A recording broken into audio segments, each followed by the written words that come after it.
Hallo und einen schönen guten Abend zusammen. Wir sind's, hier vom Summer Game Fest. Hallo. Hallo. Bevor ich mich dem Hallo. Chat widme, begrüße ich mal kurz unsere Gäste hier. Einmal hallo SchnutenMel und Hallo. was für eine Pizza isst du heute? Oh, ach, das war die Eingangsfrage. Freestyle. Das So eine tolle heißt, Pizza. Mit Sauce Hollandaise, ein Muss. oh, Mais, Tomaten, Zwiebeln. okay, dann Mit veganem Teig. sehr gut. Dann hallo Legume und welche Pizza hast du dir heute ausgewählt? Hallo, ich hab's vergessen. Ich glaube eine Athena mit Gemüse drauf. Okay. Ich werde es gleich sehen. Okay, kannst du gleich nachrechnen. Also es ist aber nicht die Hollandaise Jalapeno Nein. von gestern geworden. Nein. Okay, Nicht die. gut. Und dann haben wir noch den lieben Firedriller dabei. Was für eine Pizza hast du denn heute ich bin der Neue. mitgebracht? Theoretisch gleich. Kommt gleich irgendwann. Ja, eine vegane Shawarma-Pizza. Ohne Das heißt Zwiebeln, was? weil die sind normalerweise immer da drauf. Das, was da drauf ist, nennt sich Shawarma. Ich kann dir Okay. leider auch nicht genau sagen, was es ist. Das ist so eine Fleischalternative, würde ich behaupten. Gut. Das ist, glaube ich, Fleischspieß. So ein bisschen wie Ja. Döner, nur halt arabisch oder so. Irgendwie so. Aber ohne Fleisch und ohne Spieß. Ah, interessant. Okay, dann wissen die Leute im Chat ja schon mal, wer alles da ist. Auf jeden Fall vielen Dank, dass ihr alle dabei seid und hier diesen Stream für mich auch interessanter macht. Also den Summer Game Fest Stream meine ich. Gucken wir mal, wer im Chat ist. Also, wir haben da ganz früh SchnutenMel, Anki ist da, Lignum ist da, Marcel, Sarix, Firedriller, Legume sind auch da, Andi ist da, Memo ist da und Schläfi ist da. Oh, sagen glaube ich alle. Guten Abend zusammen, schön, dass ihr da seid. So viele nette Chatgesichter. Genau. Hallo? Oh, hoher Besuch von Tunik.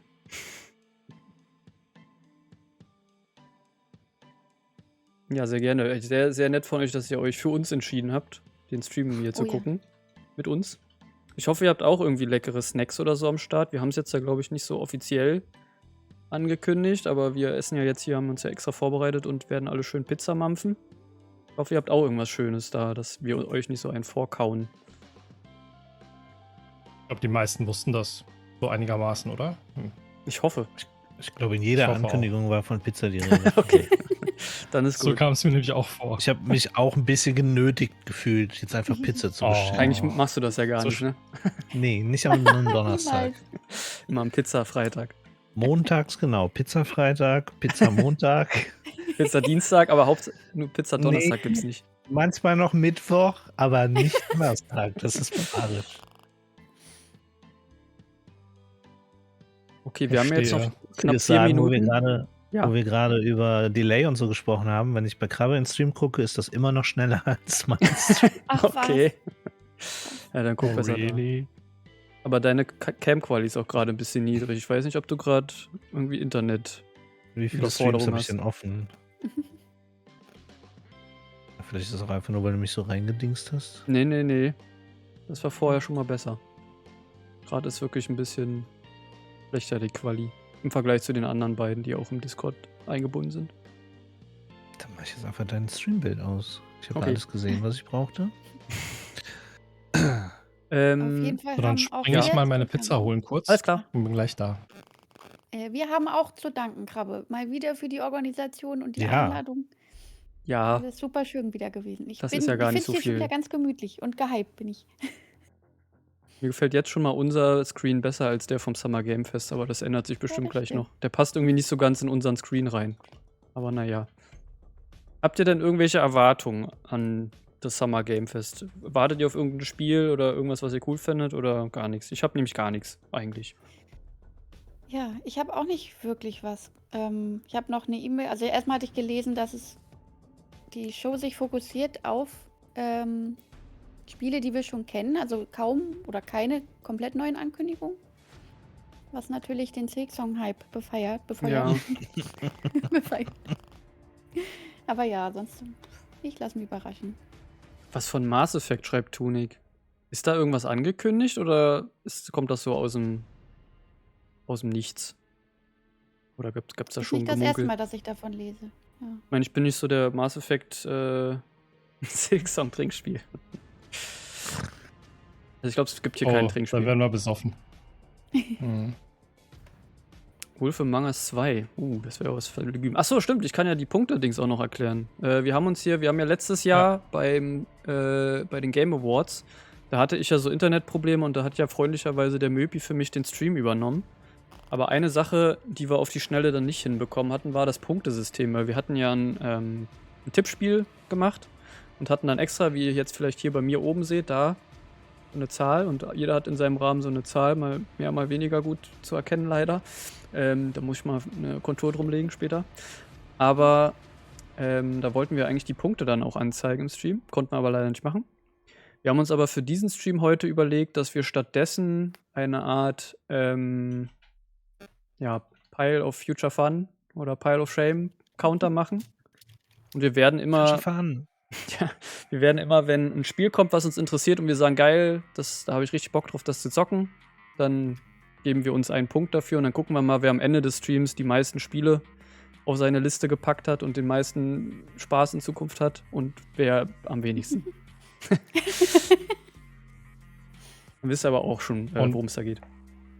Und die Punktetasten hast du. Genau, ich habe die Punktetasten. Das heißt, ihr müsst immer schön sagen hier, ich muss verstehen, dass ihr das cool findet. Ich habe hier auch einen Blog liegen noch vom Hamburger Play Festival, wo ich mitschreiben werde, wenn mich was interessiert. Firedriller 42. Er hat seinen Pick schon. Kommen überhaupt 42 Trailer? Na, bin ich mal gespannt. Das ist mir egal.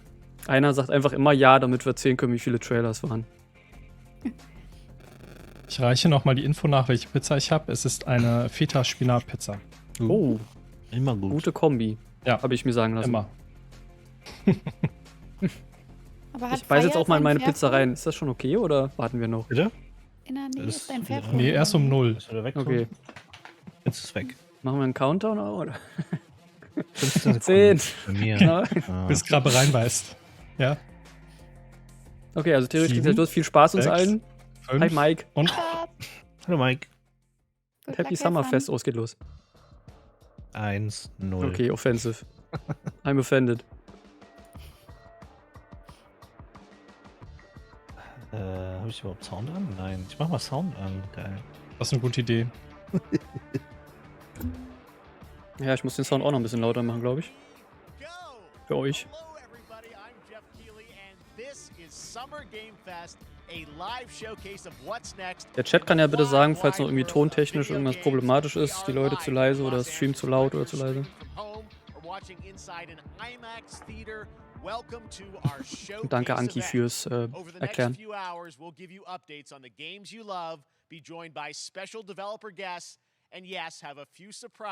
The next few hours. 3 Stunden soll es dauern, ne? Whether you play on Xbox, PC, PlayStation, Switch, or mobile, we'll have games for you. It doesn't matter your platform of choice. Andi sagt, der Geoff soll noch ein bisschen lauter. Ja, ich habe noch mal eins draufgepackt. Reicht das schon? The biggest franchises in the industry are here. Ich hab gar nicht gesagt, was ich für eine Pizza habe, fällt mir gerade auf. Aber egal. Ja, toll. Ach, ich bin schon wieder zu leise? Oder geht Andi? If we do Für this mich right, geht's. hopefully you'll discover a few new games to put on your wish lists. And even if you don't get every announcement that you desire, let's face it, you're not going to get everything today, but we've got a lot of great stuff. So let's get started. Okay, also es ist schon eine klare Absage gerade an Over Silksong. 30 years Glaube ich ago, auch. Ich stell mich mal schon mal Street kurz Fighter hin. hit arcades, and ever since, this legendary Japanese fighting game series has continued to evolve. Street Fighter 6 is coming in 2023. And right now, we're excited to officially confirm a character coming to the game and show you the exclusive first gameplay footage. Enjoy. Da habe ich sogar schon ein bisschen was von gesehen, glaube ich, von Ja, Dingens, Street Fighter 6. schon mal was. In der Sony.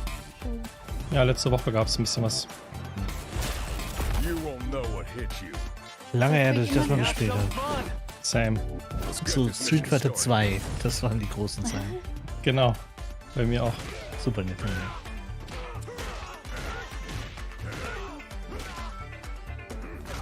Hi Welle. Danke.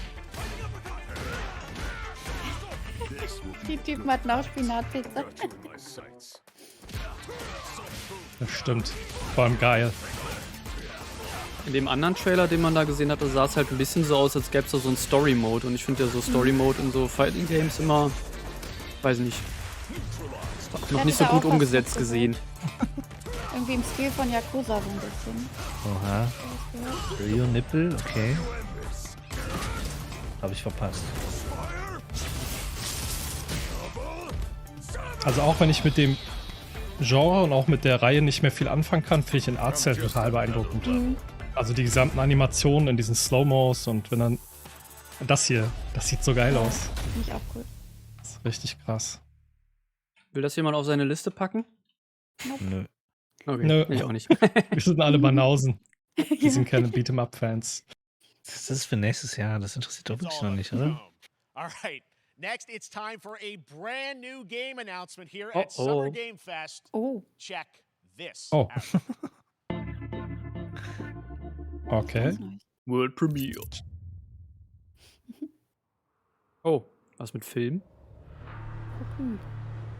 Okay. Oh oh. Das ist auch schon mal was Sci-Fiiges. Pantalos. Sergeant Leo Alvarez, of the CM Lethe Recon 1190. Squad. Our mission was to enter the Tantalus base, locate the comms. Er sieht ein bisschen aus wie der Infamous Dude. Aber We auch ein found the bisschen. relay, but there was a problem. Danke, sagt Godzilla. Okay. Er war ein bisschen zu spacig, oder? Ja, ist so 2198 ist das Jahr, glaube ich. Ja. Vielleicht Future, Godzilla. Das wird Alien oder so? Oh, Alien? Alien? ja, von der Filmsprache, von der also Bildsprache so wie her der ist es gerade Alien. diese große, dicke Kanone hält, das ist so klassisch Alien. Ja, Ja, What we found was das ist Alien. Das ist Ei. new Alien kind of 2. evil. And it Oder nee, found Aliens us hieß er, ne? first. Oder? Ja. Alien Wake. Oh. Alien Wake 2. Der sieht aber aus wie der Dead Space-Typ, oder? This Nee. wasn't Doch. human. Ja, okay, ist ein bisschen weird. Ah, es ist Alien. Ja. Ist das eine Fortsetzung von Isolation? Hm. Ich denke eher sowas wie Left 4 Dead vielleicht, oder? So ein Koop Vom Trailer her. Shooter. Krass. Ja.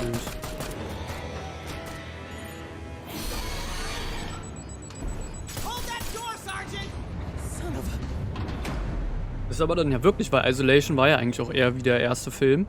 Und das wäre jetzt ein bisschen mehr wie der zweite Film vom I don't know Gameplay. what I Ja. saw Stimmt, there, stimmt. but I know when I close my eyes, I still see Dann müsste ich nicht so Angst haben. Dann können wir gemeinsam Angst haben. what's dead. Immer so als Knäuel zusammen. Oh, And Aber ich someone Isolation needs to nur mal know. ganz kurz angespielt habe tatsächlich.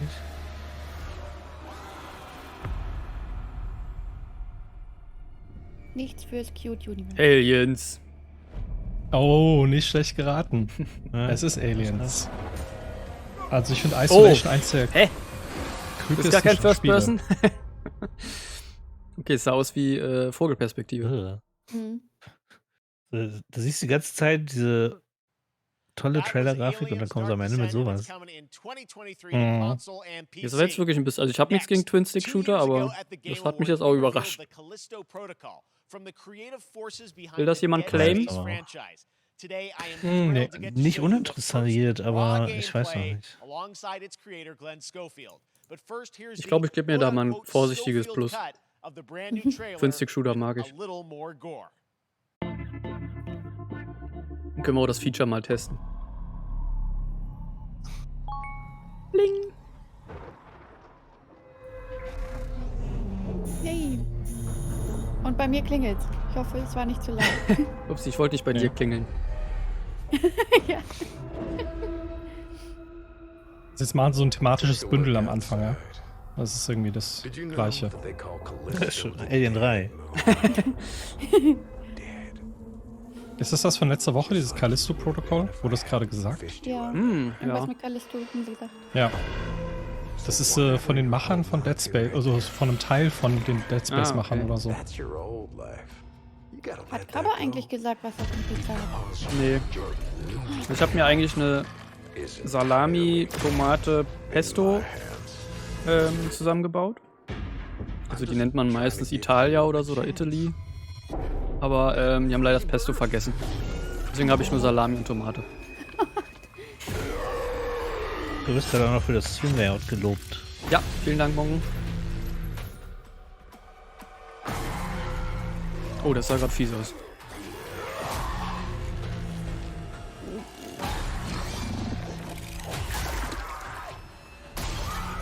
Oh, Pizza!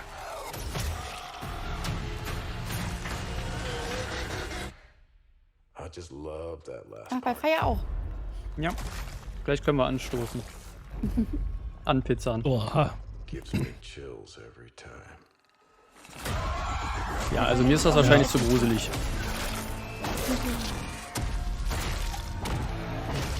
Ja, er hat irgendwie auch was von Gore gesagt. I see. Ja, er meinte nicht Elgor, wie man sieht. Also es ist so Dead Space einfach. Auch das Tentakel gerade. Das ist total krass, wie ähnlich das ist. Eieieiei. Oh, was? Oh. Okay, es reicht. Danke, wir haben genug gesehen. Möchte das jemand haben, das Spiel? Ich nehme das Spiel Also, ich bin 100. so ein halber Punkt. Ich würde es gern on Stream sehen, dass es jemand anderes spielt. Ich weiß nicht, ob ich selber dazu in der Lage wäre, deswegen weiß ich nicht. Sagen wir mal, ich will einen Punkt, weil ich will es sehen. Ich habe leider keine halben Punkte vorbereitet. Also ich gebe dir Ja, mal dann einen setz ganzen einen Punkt. Punkt drauf. Schofield, striking distance, Glenn. First of all, congratulations. This game looks absolutely incredible. And I gotta say, the fact that you have built this team, this studio, new IP, shipping, Aber der this Stil ist echt all gut. in COVID. Sieht aus wie Ah, Reggie, aber nee. ich glaube nicht, nee. Nee, das ist tatsächlich der Lead Game Designer vom allerersten Dead Space. Oh. You know, I want to thank you for all you've done for the game industry all these years, man. I think I've known you like 16, 17 years now. Lass mich doch an, King. You've been an ambassador. You've amplified new games, new studios, and Hat Mel denn auch ihre I Pizza just schon wanna parat? thank you. I really do Sie appreciate it. ist, glaube ich, Thank you. It's not jede about me, it's Sekunde about you hier guys. rein. Yeah, I know, I but appreciate that. Thank you so much. And yeah, it's so fun to do these shows and to show. Tunic this hat jetzt game, people saw the 101 trailer, Punkte, but what I'm glaube ich. so excited today is that you just brought a raw gameplay sequence. This game is in development and people are going to be blown away, I think, when they see it. But tell us a bit about what are we going to see today? Yeah, we got a couple Also, minutes. es ist schwierig mit Pizza essen und im Bild bleiben.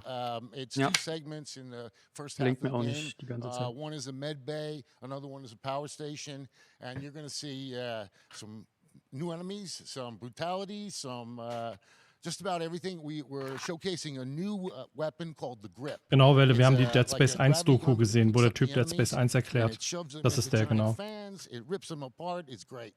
And then check out the nice ending we have, where we we usually will kill our main character Jacob, and in a very unique way. And just for a second, I want to thank the team, man. Like you said, through COVID, through everything else, the dedication, the hard work, you guys are amazing. Thank you very much. Oh, well, Glenn, I got to say, again, what you guys are shipping this year, this looks like a world-class next-gen game. It's rare that teams are bringing something out like this year, and let's let the footage speak for itself. Glenn Schofield, striking distance. Here it is, the first gameplay of the Callisto Protocol. Noch mehr Gameplay? Noch mehr davon? Ja. Oh, jetzt Ist übrigens gleich auch meine nichts für mich. Pizza. Ist so horrormäßig. Ja. Ich habe auch Dead Space nicht gespielt, also von daher. Also ich finde Dead Space 1 ist schon so ein Meilenstein gewesen. Ich habe es auch gespielt, aber es war zu einer Zeit, wo sowas noch ging. Für mich. Und heute gucke ich nur zu. Genau. Haben wir auch nochmal on Stream gehabt. Also ich verstehe aber auch, was Tunic da schreibt. Von der Atmosphäre ist das schon sehr beeindruckend. Also ich würde es eigentlich auch gerne spielen, aber ich kann sowas, glaube ich, nicht spielen. Und würdet ihr sowas gucken on Stream? Weil das ist ja für mich auch nur so Guckmaterial. Nee, Ich das würde find es ich wahrscheinlich schon gucken, ja. Gucken schon eher. Ich kann ja Also jetzt nicht, schon wenn ich kommen. andere Optionen habe.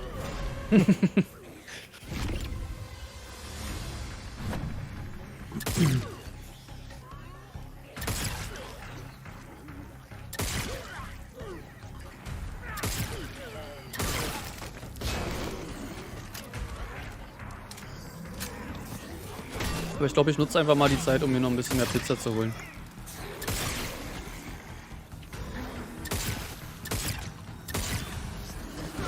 Ich habe Pizza. Gut. Mit Crust Dipper. Gab's im Angebot. Das wird jetzt aber wirklich auch eine Challenge.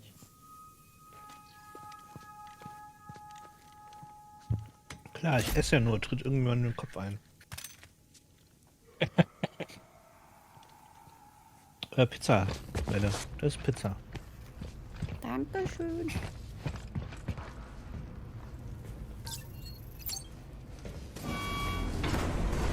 Aber sehr lapschig.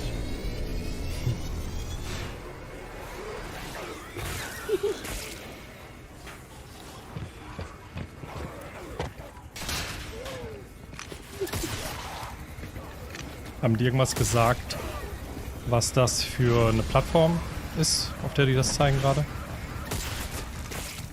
Habe ich jetzt nicht aufgepasst. Ja. Oh, krasse Frame Drops eben. Ja. Ich glaube, da stand so ziemlich alles eben. Okay. Uff. Naja, Xbox ist hängen. Oh. Okay. Ja, cool.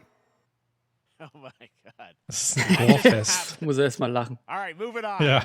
This October, Call of Duty Modern That Warfare just 2 happened. arrives. Guten Appetit an alle. Once again returning to Yeah. its roots for a modern-day action game, and today we're about to show you the It's a world tool, premiere man. of its gameplay with a level playthrough. To tell us more, let's head to the port of Long Beach to check in with Johanna Ferris, the head of Call of Duty. So, da kann ich Feier doch schon mal einen Punkt geben. Nee, überhaupt nicht. Nicht? Wie kommst du denn da drauf? Ego-Shooter sind wirklich überhaupt nicht mein Ding.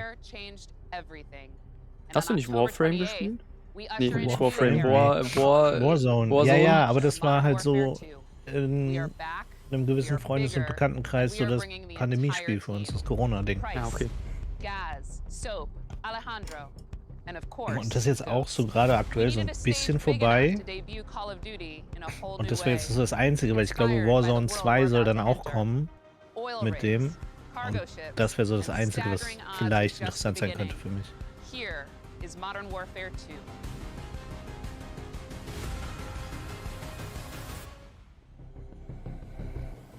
Was ist das jetzt genau? Modern Warfare 2. Ja. Ist das nicht schon? Ja, aber die haben das alles irgendwie nochmal neu aufgelegt. Ja, ich komme nämlich nicht nicht mehr so mit den fit. ganzen Teilen. Das ist, weiß ich nicht, denen fallen keine neuen Namen mehr ein, aber sie machen ja auch immer dasselbe Spiel, von daher. Das ist-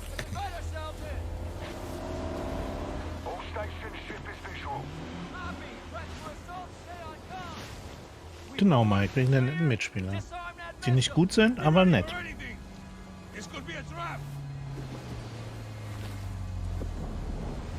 Ja, ne, Mary ist komisch irgendwie. Gab's das nicht schon, Modern Warfare 2? Ich erinnere mich irgendwie, dass das schon vor 2010 war oder so.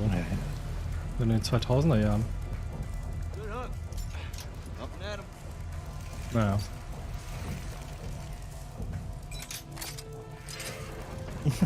Call of Warfare Modern Duty.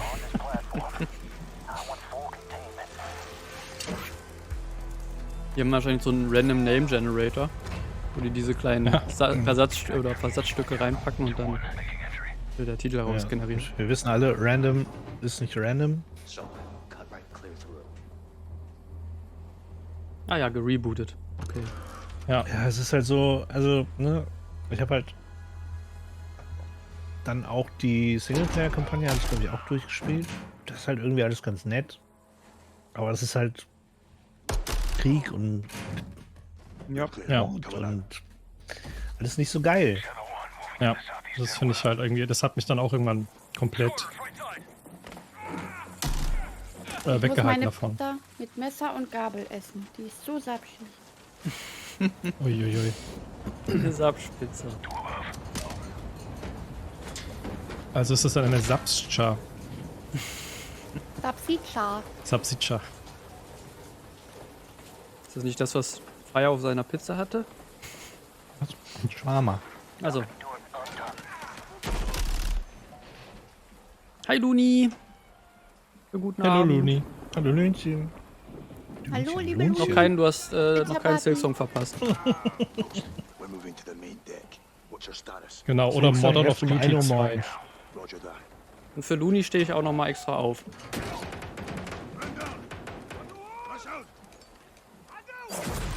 Was passiert, wenn du Ich glaube, sie hat aufstehst? geguckt.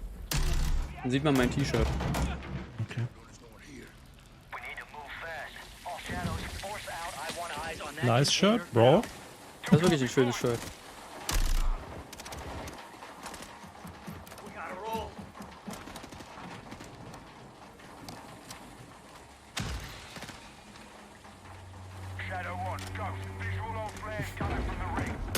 Dann kann ja auch sein Shirt zeigen.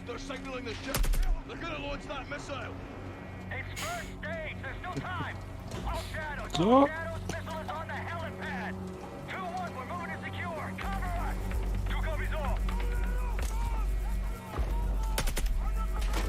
Falls ihr das Shirt nachkaufen wollt, gibt's bei mir, nee Quatsch, gibt's bei fangamer.eu. So heißt die Seite, glaube ich. Und das, was ich richtig schlimm finde, ist an so einem Spiel, man kennt irgendwann tatsächlich diese ganzen Waffen, weißt du? Ja. Und dann guckst du irgendwann einen Film und dann denkst du, ah, das ist die Waffe, ah, das ist die Waffe, ah, das ist die Waffe, was ich vorher nie hatte. So weit war es bei mir noch nie, glaube ich. Ich weiß, was du meinst, Fire. Mir ging das eine Zeit lang auch so. Und das hat so Vibes von Propaganda, finde ich. Weißt du, dass du halt so diese Waffen lernen musst. Ja, ja. Das weißt du, was ich meine? Das ist halt schon, hat einen Beigeschmack auf jeden Fall für mich auch. Wie gut, dass das jetzt kommt. Ich kann eh nicht zu diesen Spielen sagen. Voll und ganz lieb extra wieder. Also Ja, essen. ich esse auch gerade. Ist sehr gut, dass sie das so platziert haben. Sehr pizzafreundlich, die Show. Aber ich muss schon dazu ein sagen, ganzes Level jetzt. ja, Ja, haben sie gesagt. halbes Let's Play. Ich habe ja früher auch ein paar Call of Duties gespielt. Und da sind mir auch ein paar Szenen von, die werden mir wahrscheinlich auch immer in Erinnerung bleiben. Das war schon gut inszeniert. Aber ja, trotzdem habe ich da jetzt nicht so das Verlangen danach. Aber da, die haben schon ein paar memorable Moments auf jeden Fall. Ja, auf jeden Fall eine Action-Inszenierung haben die echt auch Meilensteine gesetzt. Auf jeden. Ich glaube, eins meiner Lieblingsdinger, wovon ich auch ein Foto gemacht habe, da ist man in so einer Villa, wo ganz viele Gegner drin sind. Und ich habe mich da war eine Treppe und ich habe mich so halb darunter versteckt. Und dann kamen die alle einzeln reingelaufen. Und irgendwann war das so ein Berg von Gegnern. Das war so dumm. Mhm. Das war so dumm. Mel hat sogar ein Kleid an. Nicht nur ein Shirt. Vielleicht bringt auch mein Kleid Glück für Hornet. Ach so. Ah, jetzt weiß ich, was du meinst. Oh, ich stand aber nicht in der Kamera. Aber vielen Dank. Stimmt, mit passenden Nägeln. Ich bräuchte einen Nagel.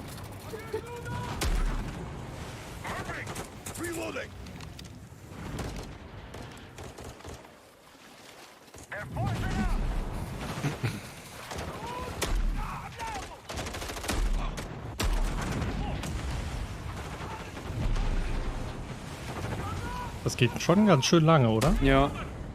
Ja, halt so ein Level, ne? Mhm. Ist halt viel Peng Bum und. Naja.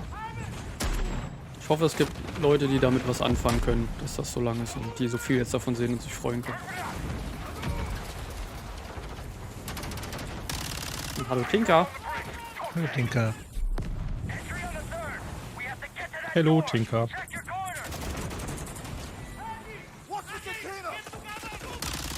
Ich glaube, ich will gerade nochmal den Ton davon ein bisschen leiser machen für den Stream. Was? Hast du ja das ganze tolle Sounddesign.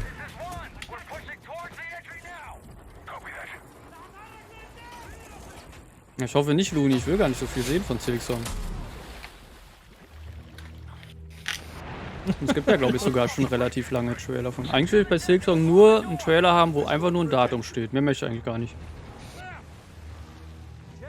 Das ist Ist das schon bestätigt, dass das überhaupt kommt? Nee. Also, hier oder generell das Spiel? Generell. Doch, generell ist schon, es gibt auch schon Trailer vom Spiel. Ach so. Habt ihr gerade von Silkstorm geredet? Ja. Achso, ja, da gab es ja sogar schon anspielbar. Auf der Gamescom. Stimmt, ja. Habe ich auch sogar gesehen, aber die Schlange war zu lang und es gab nur eine Anspielstation. Ja, genau. Ich habe auch nur über die Schulter geguckt. So, es geht weiter, juhu!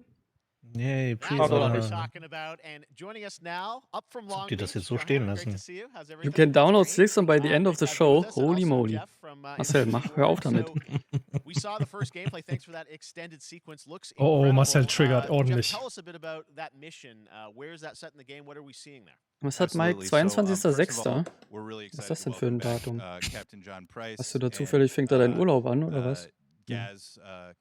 Mittwoch. Ich wollte gerade sagen, das ist Mittwoch. Mein Urlaub fängt am 20. an. Ja, morgen kommt Striker. Das ist erstmal das Wichtigste für die nächsten 2 Monate Minimum.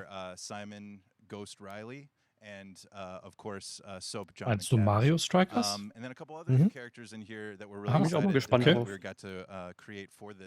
Also, ich hab's schon, aber morgen kommt's halt offiziell.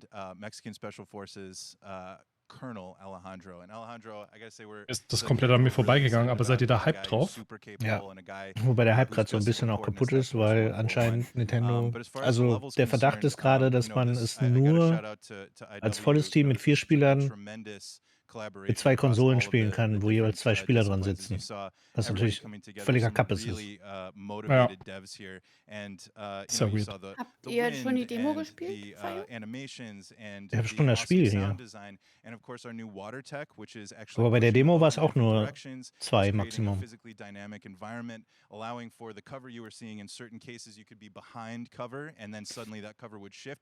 Ach ja, und Tinker, also falls du dich freust, die ganzen Gesichter zu sehen, ich meine, ein paar müsstest du ja eigentlich kennen durch die Raids, aber falls irgendjemand von euch im Chat wissen möchte, wo oder wie man die anderen Personen hier sehen kann, ihr seht dann im Streamtitel Ausrufezeichen Mel, Ausrufezeichen Legume, Ausrufezeichen Firedriller.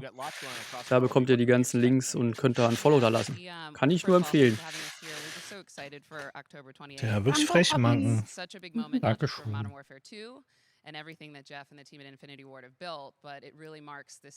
Ja, also wenn ihr mir das Mario Strikers gut verkauft, dann würde ich mir das auch holen. Weil ich habe schon Interesse dran, aber erstmal warte ich noch, weil Nintendo ist immer so teuer am Anfang. Das ging jetzt 50. Also für Nintendo, ne? Für Nintendo geht das ja. Oh, Legumes Text ist nicht mehr so aktuell. Ist das so? Er hat schon viel mehr Follower. Oh, stimmt. Oh, da muss ich mal updaten. Das ist nicht so schlimm. Mach 500 raus. Los, Leute, wieder auf 50 zurück. Neu im Twitch-Game ist auch, naja. Ja, okay, dann Fühl ich muss mich aber noch. ich schreibe es mir auf meine Liste. We're on Steam, as you know. I mean, so it's just a big moment, and there's going to be a lot more to come in the months to follow. Well, before we leave, we got to ask a little bit about nein. Warzone 2. I know we just, we're showing gameplay here on this, but can you tell us anything? There was a little bit. It seems like there was a little bit of a tease maybe in the trailer yesterday. Yeah, when we're Jetzt seeing reden that sie from über the Warzone 2, community, alles we klar. love when the fans can pick up some things, some chatter about maybe seeing high rise and other elements. But we will get into the details of Warzone 2, for sure. It will be an extension of the Modern Warfare 2 universe. Yeah. So all the more reason why we think this game, this moment is such an important title for all of us looking ahead. And Ich wusste gar nicht, dass ich Variety-Streamer bin, aber Krabat mich jetzt zu einem gemacht anscheinend. All right, well, we're looking forward to October. Bist du doch automatisch, Ist wenn nicht du jeder die- Variety Play Call of Duty Ja. quasi? Warfare 2. Ja, ja. Thanks, Johanna and Geoff. All right, well, we've got lots more Summer Game Fest still to go. Ja, Now it's klar, time to Mike. announce a Genau, classic followt mal bei mir game rein. that Ich mache ja auch Follow Knight, also bei 200 Followern spiele ich Hollow Knight. Genau. Das muss ich natürlich noch machen, bevor Silkstorm kommt. Vorher kommt das auch nicht. Darauf warten die, genau. Das wäre so geil, wenn so ein Tweet mal irgendwann kommen würde. Silkstorm kommt, sobald Firedriller das erste durchgespielt hat. Fall Guys, das sind die von Fall Guys, oder? Ich kann so einen schreiben, aber naja. Das wird gerade nach irgendwas Retro. Iconic Franchise, ja. Aber ich erkenne es nicht. Wahrscheinlich zu alt für mich. so einen Hunch, aber ich komme gerade nicht drauf, aber ich habe es auch nicht gespielt. The Fight. Nee. Ach, Continuous, also. Weiß es einer am Chat?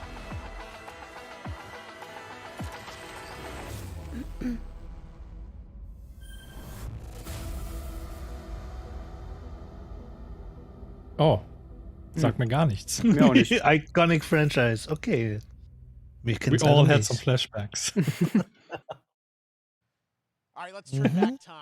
Möchte das jemand haben? Ich sag mal, ja, ist ja nicht so uninteressant aus. Okay, Punkt.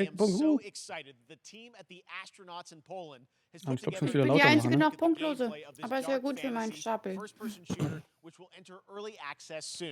I am so excited to play this, and I bet you will be too after you see this. Ich denke nicht munken. Ist das umsonst? Mhm.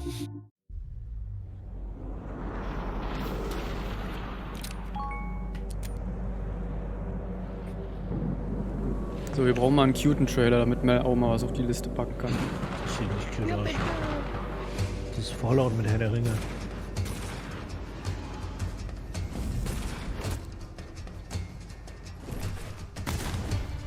Ah, ist das diese? Nee, ist nicht dieses Musikspiel. Nee. Okay. Dieses Heavy Metal Ja, dieses Heavy Metal Rhythm Shooter. Rhythm, irgendwas. Also Stil gefällt mir eigentlich ganz gut. Aber Ja, hat was Soulsiges, finde ich.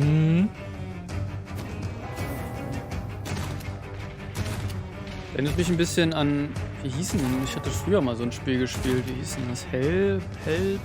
Painkiller? Hieß das Painkiller? Ja, Wo man mit so einer Flockkanone geschossen hat. ich glaube, das hieß so, ja. Ring 2. So, bitte. Warhammer. Jetzt können die cuten Sachen kommen. Nee, Elden Ring Gun DLC, sagt man.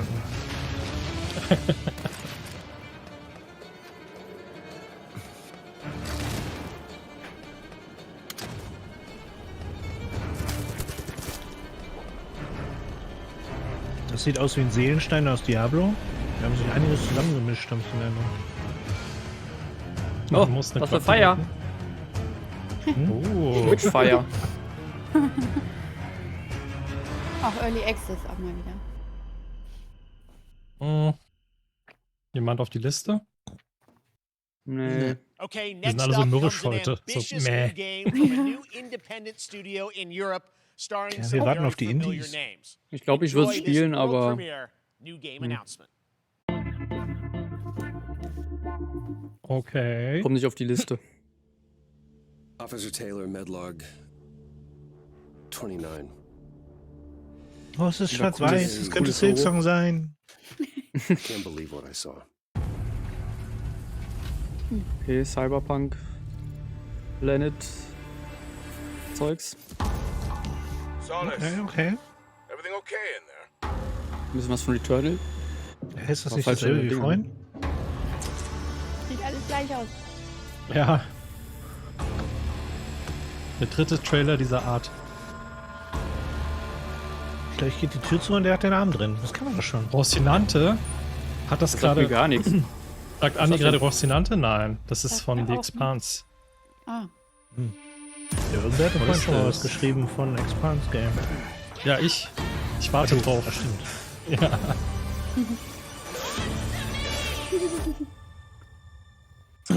Aber das mit dem Baum da in der Mitte, das könnte schon sein, oder? Olle Tante, Gouvernante. Auch Zolis. Oh, Möchte Troy jemand? Baker. Ja, das ist so ein bisschen so Psychological That's Horror, something glaube ich. Das brand new, and auf look Space who it Stations. is. Das ist meins. Troy and Roger in person. Guys, Achso, das ist dieser this is Voice so Actor, oder was? fun, the fact that you're working on Ja. a game together. What a cool Was hat er gesprochen? welcome Joel? to the show. Last of Us? I gotta ask you Oder guys, Panther oder who was? are your characters in this game? Gesundheitsfeier? I get to play Danke. a character named Wyatt Taylor, who's a medical officer who's stationed at this base, Fort Solace. And it's the epicenter of this mystery that we'll discover and uncover as we go through the game. And of course, my Expanse character ist ein will be at großes times Projekt, in Anki, opposition aber es with lohnt sich. Roger's character. The battle we've been Ich waiting muss to das see. auch noch weiter gucken. Ich muss wieder von vorne anfangen. Man, Ja. Irgendwann in Staffel 3, glaube ich, ausgestiegen. It's so great that you're in another game. I mean, it's feeling this is your first game since Red Dead 2. One of the first major ones for a while, and I play a character by the name of Jack Leary. He's a maintenance engineer. Doch, Clark, jetzt verstehe ich es, dass er das ist. Das ist der Sprecher von Red Dead Redemption 2. Oh, der Hauptprotagonist. Jetzt höre ich es auch. Ist der Arthur So Clark? bitte Nee, der hieß einmal- Arthur im Spiel. I gotta ask, I So think a war lot of das. people will see this thing and Ich glaub they'll schon, probably ja. wonder. Kann er einmal new- Get Off new My Horse team, sagen oder right? so? An independent studio in Oder Europe that's Good making this Girl. with huge production Hi, Johnny. values. I'm curious, like, how did you guys get attached to this? Hallo. Tell us a bit about the background. I will say that 2020 to me was the most impactful year. Hello, for West games. Dice. It was the first. I mean, obviously, we had this unprecedented event with the pandemic, and that forced the way that we looked at everything as a society, but also the way this industry functioned. But it was also brand new consoles. We had more tools that were being made available that were leveling the playing field between like the AAA studios and the indie studios or the AAA studios. And so, just like anybody else, we got reached out. James Tinsdale with this brand new studio said, "We'd like for you to consider being a part of this game." And he walked me through a very brief description of what the experience was going to be like. And in the very beginning, he said, "We want this to feel it's a Nichts tight so thriller. We Besonderes, want it to Johnny." feel like Dead Space meets Duncan Ballern, Jones' genau. Moon." And I was like, "Sign me up. I'm into that. Absolutely." And full, like, performance capture and everything. Yeah. Hat er gerade Moon Ganz gesagt als Studio, Vergleich? brand new energy, and of Also course, der Film I Moon. get to work with one of the best of the business. And me. I get War the leider gerade privilege im Chat of getting to beschäftigt. see this guy and watch him in Ich glaube, er hat action. gesagt Duncan Jones Moon und das ist ja der Ja, das ist schön. Regisseur. Ne? Ja. Also wenn das davon inspiriert ist, dann I'm sold, definitiv. Yeah, I guess I've seen some of the behind the scenes and the performance capture. Nein, Dennis, 5. I mean, nicht für mich. It looks absolutely phenomenal. Can you give us a hint about the gameplay? Like, what are we going to do in this game? Yeah, the verbs are always important. So we're going to let the game speak for itself. We'll be showing you more later on. But this is a game where you as the player, you're going to be exploring, you're going to be discovering. Like we said, it's a very tight thriller. So you're moving very fast-paced Hi, through this DMC. world. There'll be multiple locations, multiple ways for you to traverse, which we're excited to show you about. And then the narrative is a huge element to this. They didn't waste any resources on the performance for sure. I got to tell one quick story, if I can. That was one of our favorite moments. There is a lot of action in this game, and that was at the forefront of this. And to speak Kleine to the Augen, performance große capture Versuch. aspect, we brought in an incredible, I got to give him a shout out to Nathaniel, our stunt coordinator, who walked us through and really approached this in a completely different way than anything I've ever done before. And he says, "I want to know the story of this fight." And so Roger and I Sehr sat gut, down and said, DMC. "These are who our So muss characters das. are." And he goes, "Give me 1 hour and I will come back to you with the story of this fight."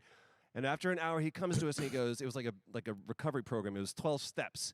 And he walked us through this incredible fight. And about halfway through it, I started tuning him out. And I was like, "Hey, man, I just want to let you know I've got no ego about this, but I can do a lot of things, but I can't do this." And he grabbed me by my shoulders and he says, "Oh, you can. You will. And it's going to be glorious." And we did. And we It's like did. a dance. There was a lot of trust, and it worked out. Yeah, I mean, We're big, excited big about it, stunts. I mean, this is so cool to see. It's an independent studio doing this, teaming up with you guys. We can't wait to see more. Troy, Roger, thanks for joining us here. Happy to be on here. Summer Game Thank Fest. you. All right, appreciate it very much, guys. All Er right. hat aber auch eine Auf jeden gute Fall sehr Western-Stimme, The ey. space theme. Holy It's time moly. for Ja, the auf world jeden Fall. premiere, a very exciting new game, which will feature a musical score by industry legend Mick Gordon. This one is going to grab you, and we are so das nicht der honored Doom-Mann? to debut it. Weiß ich Der nicht. Doom-Soundtrack, Mann.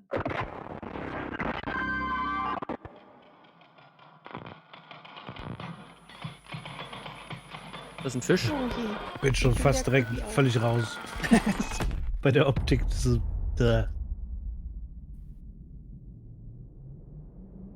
Oh, was mit Space. Cool. Summer hey, Space enge Fest. Gänge. Und creepy Das ist doch jetzt das Kreaturen. gleiche, oder? Oh, Blair Witch Nee. Project in Space. Alles nur ein großes Spiel bisher. Ja, richtig. Okay. Das ist das Metaverse. Du gehst von einem ins nächste. Mhm.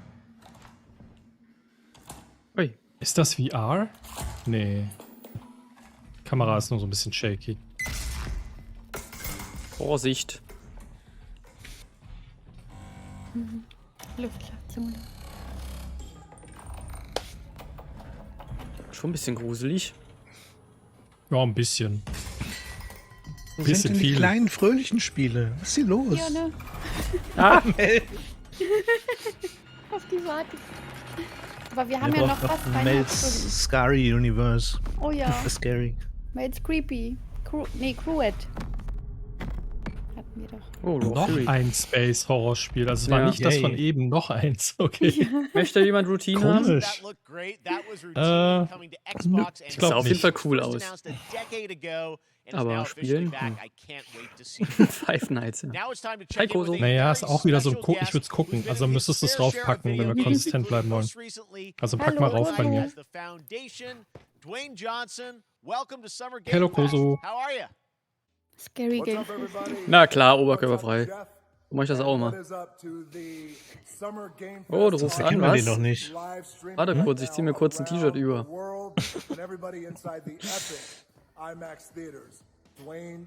Stimmt, Monkey Donkey. Das wäre mal eine gute Abwechslung.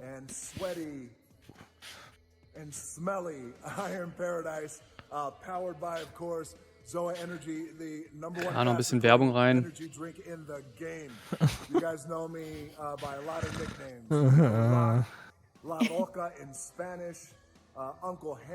Gibt's hier einen Gen-Counter? Sollen wir das noch umändern, unser Punktesystem? Oh ja, dann hätte ich gewonnen. Warum? Was? Gen-Counter. Achso. You guys also know me as the greatest and most electrifying surprise in gaming that happened. You know me as the Foundation. And I gotta tell you guys, number one, thank you so much for the crazy response of me becoming the Foundation, but also I gotta say Aber wenigstens haben wir Pizza. Nicht mehr. Ich esse zu langsam. Du hast das doch schon seit einer Stunde. Heiß. Das ist doch kalt. Stimmt. Black Adam, as millions of you know around the world who know the Black Adam mythology, he is Aber kalte Pizza ist auch anders geil, oder nicht? Oder geht das gar nicht für dich, Feier? Ja, am Morgen danach, aber wenn die warm ist, dann muss die auch warm gegessen werden. Liegt nur weiß, wovon er spricht. Black Adam gab es gestern einen Trailer zu, oder vorgestern, Anki. Also DC, neuer DC Superhero. Ja, Oder neuer Film, so um den Hero gibt's schon.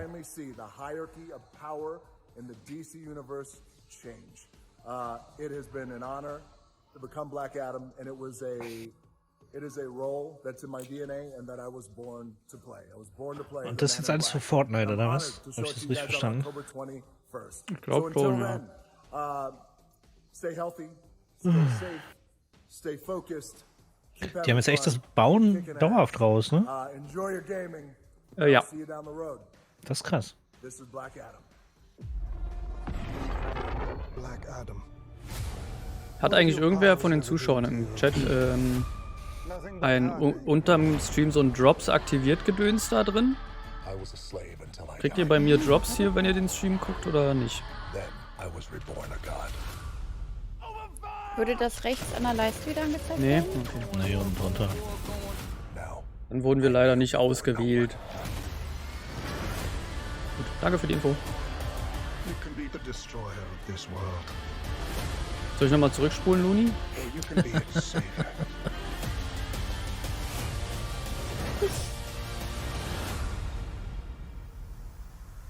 That's up to you. Behind you! Did he just catch a rocket?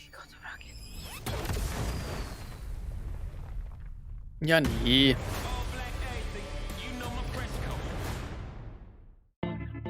Ja, haben sie jetzt eine verkürzte Version von dem Trailer gezeigt. Toll.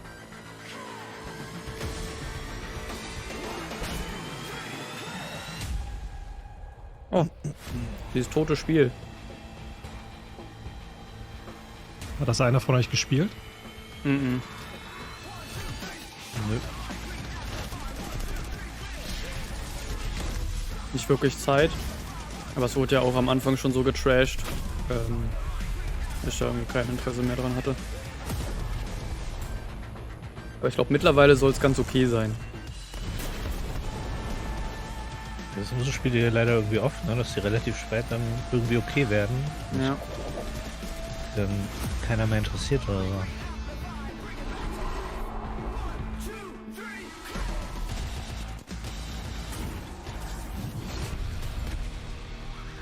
Es ist Outriders. Ist eigentlich wie Destiny, nur anders.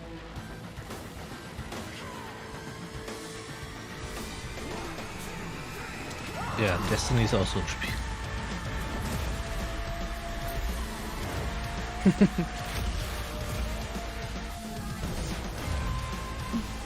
Destiny niemals. Sag niemals Destiny.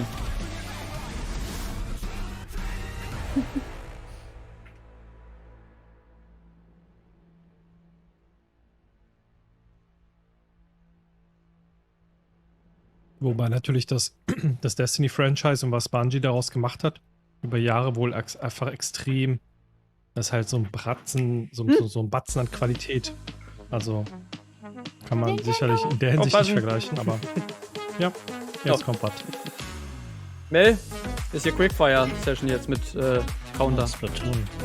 Ja, da bin ich interessiert an. Splatoon ist auch so ein Mitspieler-Ding. Ja, das stimmt. Okay, dann Da schnell. hab ich auch Lust drauf. Dann gebe ich mir noch Cuphead. Das ist natürlich meins. Cuphead kannst du mir auch. Jetzt Tagespunkte. Habe ich irgendwen vergessen? Xenoblade Fire hat jetzt für 2. Mel. Mel hat 1 und ich habe 1. Die Splatoon Mel hat auch. nur 1. Splatoon Also Mel nur 1. Dann hat Mel jetzt 2. Aber Xenoblade zählt für mich für 5. Ja, dann gibt ihr 5. Was ist das? Nein, Fall Guys. Fall Guys. Fall Guys. Ja, ich würde ja mal sagen, Fall Guys wird jetzt kostenlos. Ende am 20. Juni oder so. Spoiler für den Trailer. Und da werden wir bestimmt nochmal eine Streamer Fall Guys Session machen. Also da. Ich will jetzt nicht sagen, dass wir die direkt schon machen, wenn das free wird, aber auf jeden Fall dieses Jahr werden wir noch einmal Fall Guys spielen und zusammen mit anderen Streamerinnen und deren Communities einen eigenen Server starten und dann uns da gegenseitig battlen. Und dann könnt ihr alle mitmachen, ihr habt keine Ausreden, weil dann ist ja kostenlos. Dann machen wir die 99 voll auf dem Server oder wie viel da drauf passen.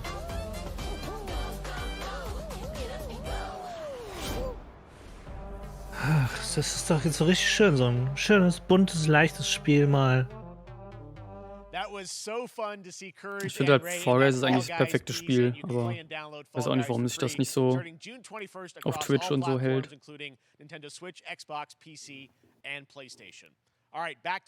Takeshis Castle als Game ist einfach so eine gute Idee.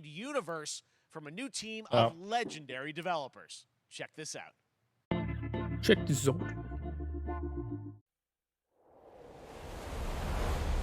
Frost Giant. Habe ich auch irgendwas gelesen. Sieht cute aus. Das wird jetzt Space Horror. Mein Tipp. Trotz des süßen Logos. Ja.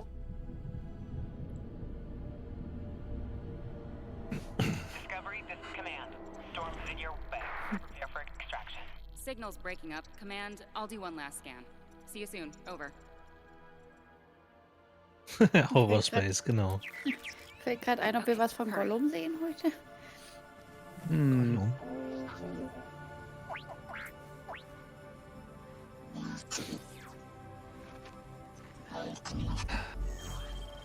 Wir brauchen mehr Pylone. Not enough minerals. Command, I may be onto something. Haben wir wieder den Seelenstein von Diablo.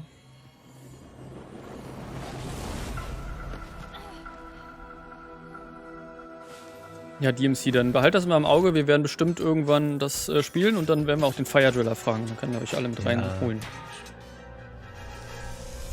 Ich bin mal dabei. Ich weiß gar nicht, was der erzählt. I have it, Command. Repeat, I have it. Mission accomplished. Oh oh. Space Horror Monster. Der Balrog kommt. Ja. Gandalf!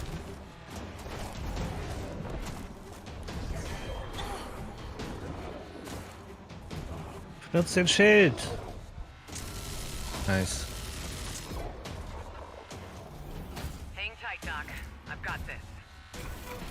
Die war es auch dabei. Das alles ist so ein halbes Blizzard-Franchise irgendwie. Ja. In jedem Spiel was dabei. Stimmt.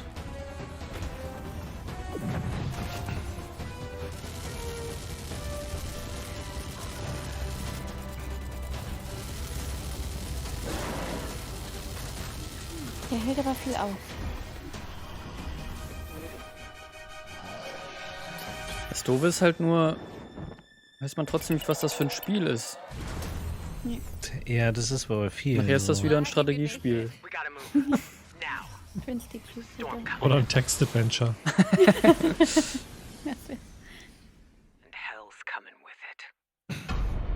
StarCraft 3, meinst du, das sind die neuen Zerg oder was? Das sieht sehr blizzardig aus, oder? Stormgate.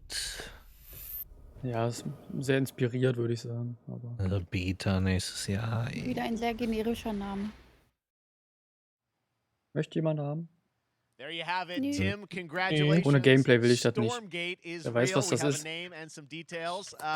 So, first of all, Vielleicht kommt congratulations gleich on this noch announcement. Gameplay. We're so excited about the return of RTS, brand new franchise. What is a Stormgate, though? Ist dieses Jahr überhaupt eine BlizzCon? Okay, ich versuche gerade auf diese Seite zu gehen. Das ist natürlich völlig unmöglich. And we saw some hints of some, I mean, you know, you guys coming from Blizzard and StarCraft, everyone wants to know Storm, about versus, yeah. you know, tell us about the sides in this. Coming from Blizzard, hat er gerade gesagt. What? Ja, wenn schon alles so danach aussieht. Ja, er hatte irgendwas von Veteranen gesagt oder so. Also Spiele. I think one thing everyone wants to know about Ich versuch's gar nicht weiter mit der Seite. Das ist hoffnungslos. where do you want to push the RTS genre? It's something we've all loved for Ist tatsächlich decades, but, Real-Time-Strategy, what opportunity the- for a lot of innovation. I know you're going to show us, I think, some hints of where you're going to go. Okay. Warum werden meine Witze immer Wahrheit?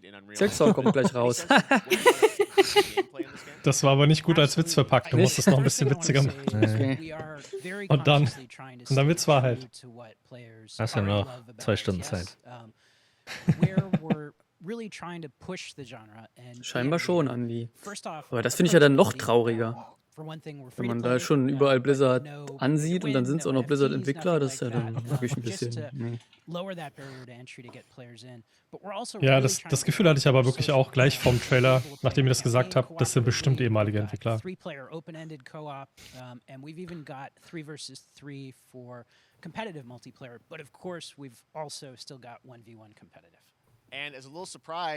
Ja, und da man Blizzard ja eh vergessen kann, kann es eigentlich nicht schaden, jemanden zu haben, der das vielleicht übernimmt und ordentlich macht. Aber naja, mal sehen.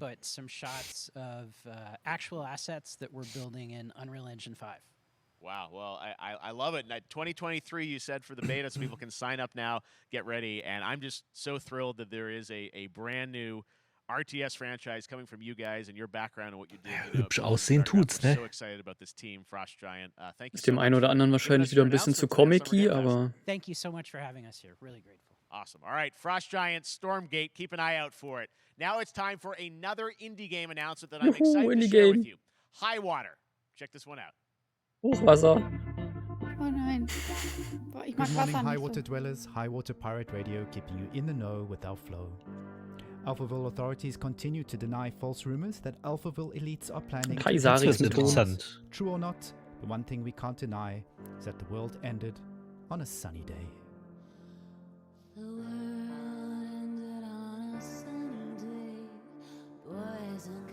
Schreibt mir das auf. Okay. Ich habe keine Ahnung, was es ist, aber es sieht sehr interessant aus. Die Feuer Grafik greift ist zu. schon mal schön. The Blind Bard.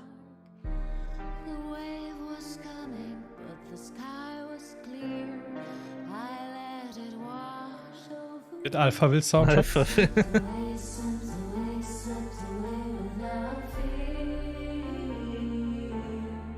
Musik passt aber auch gut.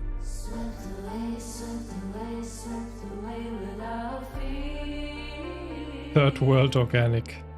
Ist schön so die Satire überall so reingeklatscht.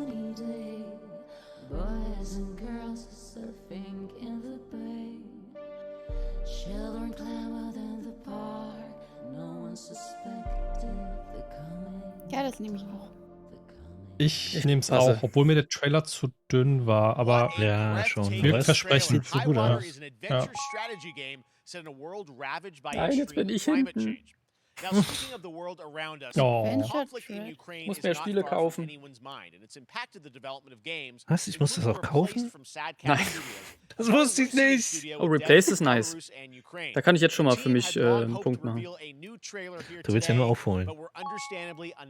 Das habe ich sogar schon auf meiner Wishlist. Guys, I just want to say we're thinking of you and all the developers impacted by the conflict and hope to be able to share your work at a future show. Ja, die sind aus Weißrussland und sind Ja, impacted gibt's by keinen the war. Belarus. Deswegen gibt es keinen Trailer. It's American Arcadia, Ja, where you ja. play Trevor. Sah aber whose life is interessant aus. being Also das Bild sah televised, interessant the aus. viewing population constantly voting you up or down. Ist das You ein Punkt become für euch? unpopular, you need to start running Ich weiß for halt your life. nichts darüber. Check this out. Nö. Ich hatte mal einen Trailer gesehen, aber es ist zu lange her. Ich weiß gar nicht mehr. Ich glaube, es war nice, Das war aber mit so geilen Lichteffekten. Also eigentlich so 2D-Geschichte, Ja. aber dann in Pixel, aber mit so richtig geilen Lichteffekten. My So, what's this? grandfather, Elijah Walton, had a dream. To Okay, die build the Nasen, city die of creepen mich schon mal tomorrow. aus. That Ja gut, wenn dream Looney das auf der is Wishlist now a hat, dann nehme ich das reality. auch. And that city is Arcadia. Gut, kostet ja nichts. A 43 square mile metropolis where each and every citizen enjoys a life of luxury and comfort. Broadcast live 24 hours a day, 7 days a week on every digital platform. American Arcadia. Ist das ein Sim oder was? Subject on the run on camera 4025. Interrupt Oh. broadcast Stealth. immediately. Ein buntes Limbo? Nein. Ja, ja, ich, Inside. dachte ich auch gerade. Boah. Eher ein Inside im Bund, weil auch so diese Dystopie. Any circumstances. Trevor, Interessant. Trevor, can you hear me? Be careful and don't make a sound. Das ist Truman Show mäßig. Don't Ja. worry. I'm going to get you out of there. Wer möchte? Ich. Ja, schon. PC und Console. Das Ja, war ich will schon. im Ich habe so Game den Verdacht, dass es nicht ganz was für mich ist. Next aber up is a trotzdem. sequel we've Wie all hieß been das jetzt? anticipating for a long time. American Arcadia. Trouble in Paradise, and watch out, you don't want to get bitten. After many years of rumors, we finally get an update on this much anticipated sequel. Dieses Shark-Spiel. Ah, Epic Games. Hm? Wie Was hieß ist das das? nochmal? Coffee Talk Das 2? war's. Nee. Coffee Talk? War das? Nee, ne? Nee, Agro-Crab nicht. Ach so, Dead Island oder was ist das doch, oder? Es Ja. könnte auch immer noch Zombies sein, genau. Hab ich auch gerade Ist das auch gedacht. der So, Track? Den Trailer fand ich ja ganz cool damals. Ich auch. Ich liebe den Track so mit irgendwas mit Bomben. ja, so wie das anfängt, ist es Dead Island. Oder? Ah, danke, Loni, ja. Da war ich abgelenkt. Goat Simulator 2. Ach, geil. Die haben uns verarscht. Ja.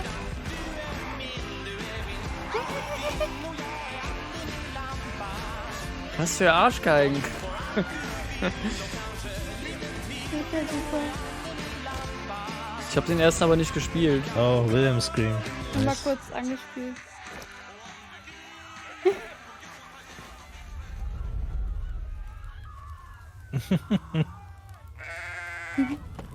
Schreien die auch so? Okay. 3? Interesting. Hast schon einen verpasst gerade. Upsi. Will das jemand? There you have it. That was Goat Simulator 3, and it's Nein. coming Vom later Rand. Schweigende this Stille. week. Nee, ich hab nie Now, gespielt. last year, Marvel and 2K announced Marvel's Midnight Sun. Oder das mit dem a 3 ist tactical auch eine RPG from Verarsche. Firaxis Games, the studio behind XCOM and Civilizations. Heroes from the Avengers and X-Men crossover with supernatural ones like Blade XCOM und and Ghost Civilization, Rider Leute, klingt for doch a eigentlich battle erstmal nicht against schlecht. Lilith, the mother of demons. Ja, das habe ich Today, auch schon mal irgendwo we've got a gesehen look at gehabt. Aber some der new Stil gefällt mir folks irgendwie nicht set von to dem join the battle. Artwork da schon. Ne, es ist gelb und orange und hat Feuer. Oh. Könnte vielleicht. Das ist ja schon mal gute Musik.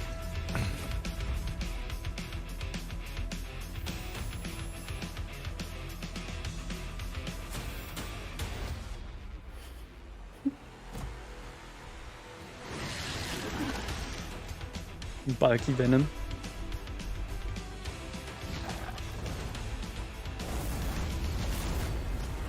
Wenn das Firaxis ist das dann jetzt ein XCOM-like? Wie heißt denn das Genre? Turn-based Dings Strategy. Turn-based Strategy hätte ich jetzt auch gesagt, aber das klingt so Nee, das klingt so wie Civ, aber ist es ja nicht. Anki hat Trink mal was eingelöst, also wenn ihr wollt, ne? Trinkt mal was. Ja, macht ihr schon alle hier automatisch, sehr gut.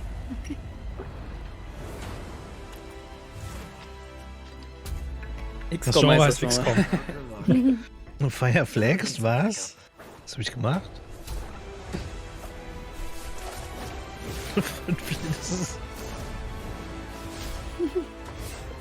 1,7 Liter sind das nur.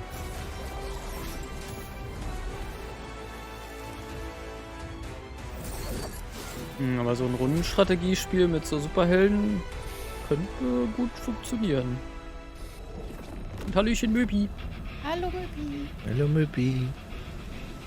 Dazu noch Metallica Soundtrack? Perfekt. Hello Möbi.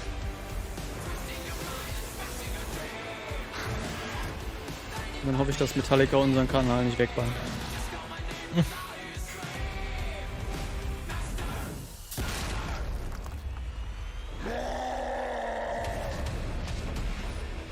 Aber er hätte auch gern wieder Gameplay gesehen.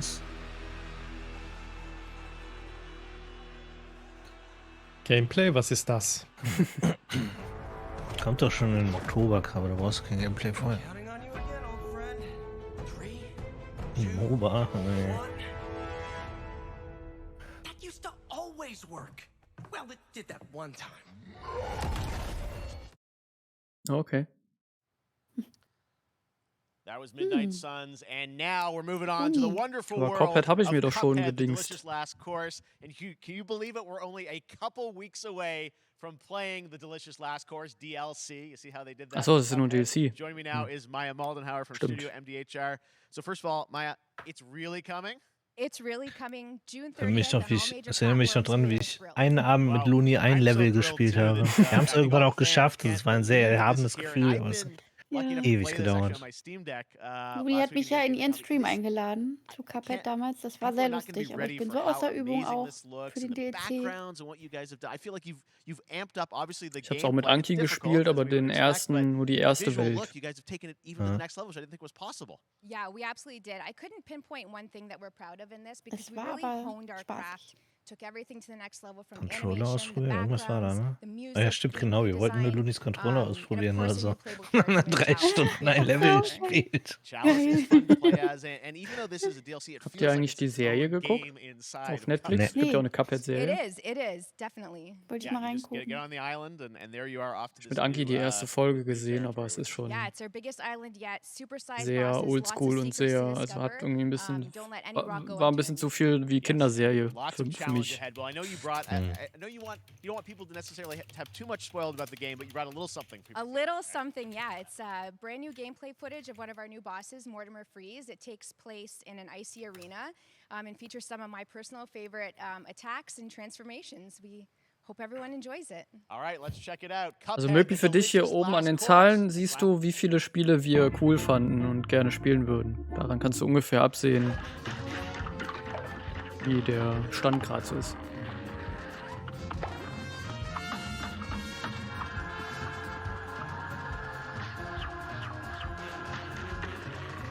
Die 2 von Nintendo, die zählen ja irgendwie eigentlich gar nicht so gut. Doch, die zählen. Genau, 3 von 50 finde ich. Hinten raus überhole ich dann alle, wenn keiner damit rechnet. Oh, ich krieg aber auch wieder Lust, ne? Ich das so sehe. Der Stil ist ja auch Gar geil. nicht. Ich müsste Ludi noch mal mit mir üben, ins Bootcamp bei ihr. Ja, also wenn ihr den Style mögt, guckt mal auf Netflix war das, glaube ich, und guckt vielleicht auch mal die Serie an.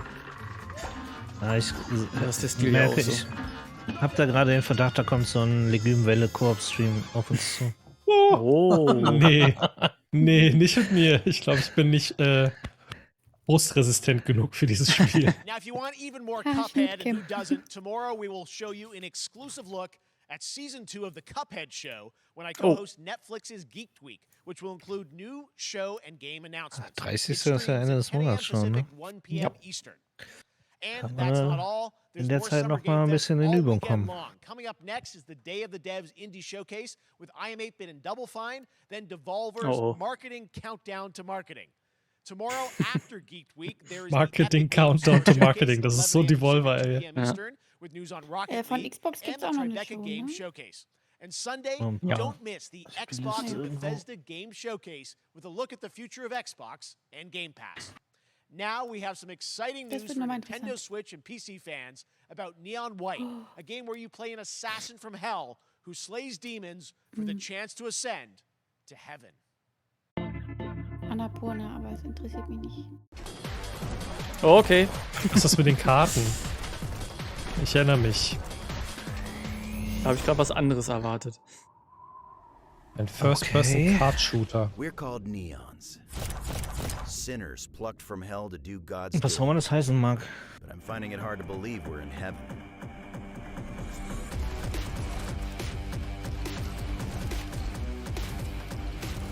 Soundtrack nehme ich auch. Eieiei.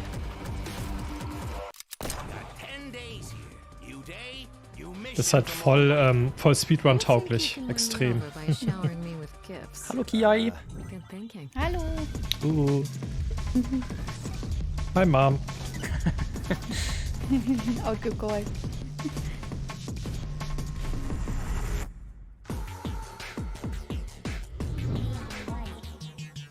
Oh, das ist ja schon bald. Das ist mir zu verrückt, zu albern, meine ich. We've shown you lots of games today made by huge teams. Now it's time for a game made by a single father in Poland. Over the past year, he's brought on some help to bring his vision for a fast-paced action game, Midnight Fight Express, to life. Let's take a look. Das hatte ich beim Steamfest schon mal in der engeren Auswahl, aber nicht genommen.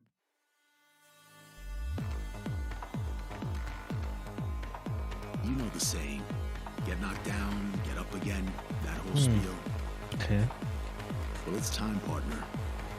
Time to rise up. Together. Ah ja, Twin-Stick-Shooter, deswegen habe ich es auf der Liste gehabt. Okay. Apropos Twin-Stick-Shooter, hast du mal die Ascent gespielt? Noch nicht, ne. Weil ich dachte, mein PC dafür zu schlecht ist. Ja, das ist ja. Sehr, sehr hübsch auf jeden Fall. Oder habe ich auch ja. Soundtrack ist gut, ja. Und es hat wirklich auch ein bisschen Hotline Miami-Vibes. Ja.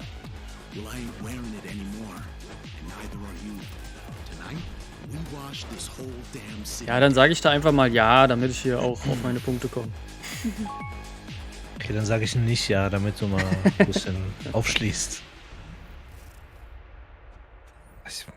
Sieht halt gut aus, sieht interessant aus. Ich mag den Stil, aber Twin-Stick ist halt überhaupt nicht meins. Such a cool game, and I'm happy to announce that a PC Kommen da immer so demo of this game is durcheinander. going live right now on Steam and will be part of the Steam Next Fest Oh. next week. I really want more playable games to get in the hands of you guys at home, and that's why Vielleicht kann ich das ja nächste Woche beim Steam Next Fest für euch anspielen. to talk all things Warframe. Megan, how you doing? I'm so good, my fellow Canadian. I know we got a lot. It just happen to always have these Canadian teams on the show. I don't know. Ja, also wenn wir wenn wir so die Drops aktiviert hätten und dafür ausgewählt worden wären, dann hättet ihr jetzt so einen coolen diesen Skin da bekommen können. Aber leider kriegt ihr hier bei mir keinen Skin. Sorry. 30 minutes for watching. Thank you for letting us kind of take over your special events category, but she is there and she is for you if you are properly linked up. No, Warframe, you know, as I said, we've done a lot over the years. You guys have done incredible things with the game, and I know You have TennoCon coming up in July, which is your big Ja, kind of I'm event of the sorry. year to reveal what's Ich habe mich next. dafür What can you beworben, tell aber us? wir wurden scheinbar nicht Well, I can't genommen. tell too much. Wir wussten nicht, wie cool July wir sind. 16th, 2022. It's a digital event again. Okay, this schmeiß year. einfach schnell einen anderen Today, Stream an, noch actually, we just nebenbei für eine halbe launched Stunde. the Alles items gut. for it, so you can get some in-game goodies, some really cool cosmetics, some merch, all that really great stuff went live today. But of course, the reason I'm here is to, Ich habe sogar mal in Warframe reingespielt, aber auch alleine. Das hat mich da nicht so lange gefesselt. Irgendwie 2 Stunden fand ich es ganz cool. Dann habe ich es aber auch schon wieder I think a ausgemacht. lot of people can suspect what it might be, but I'm here to kind of confirm what it is that Tunnel Live is going to show. And what is that? Can I say it? Yes, I think you can. Okay, you're going to get your first look at the Duviri paradox. Finally. Finally, I know it's been a couple years. Ich verstehe but the Duviri nix. paradox is going to be what Tunnel Live is all about, and I'm Ich so auch happy. nicht. The team worked really hard on the teaser you're about to see for it, and I'm just Wir haben nicht really zugehört. proud and excited to show it. Awesome. Well, Das ist also dieses Warframe-Spiel. right now. Habe ich schon mal gesehen irgendwo. My child, my friend. What was Ich dachte gerade kurz Metal Gear. What? New dangers. War das der Tree Knight? New Der Tree choices Sentinel? await us now. Irgendwie auch Darksiders-Vibes. Ist das immer noch Warframe, oder was? Oh, könnte sein. Wolfram. Pedro Pascal. Warframe. Pedro Pascal vielleicht. For now, dream Andi of schreibt who böse we Wörter. were and of who we have become. Achso, Yeah, ist doch was anderes. Space Nee, doch. ballern. Ah, okay.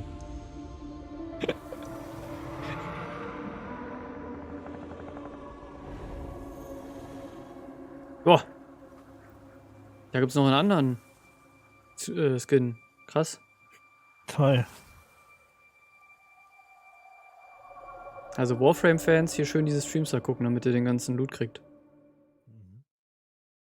Ja, Space auch gutes Genre. Next, it's time Ja. for a new look at Honkai Star Rail, an upcoming open world space Das ist doch was für Mel. Oh. Yeah, a lot of space today. Und da bin ich Genshin wieder. Impact Perfekt. Studio, Hey. Hoyoverse, across mobile and PC. This studio Ja, continues to nur weil deliver es japanisch and this new aussieht, trailer wa? reveals for the very first Also time wenn sich sogar der Moderator schon drüber lustig macht, dass es viele Space-Titel gibt. War noch was nach? Nee, war war nur grad noch Warframe. Okay. Chibi-Alarm, genau, Murphy.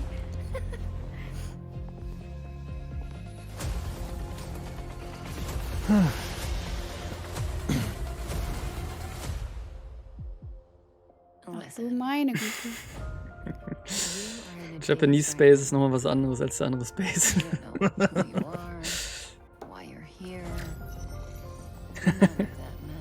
Jalapeno Space. In the near future, you will encounter many perils.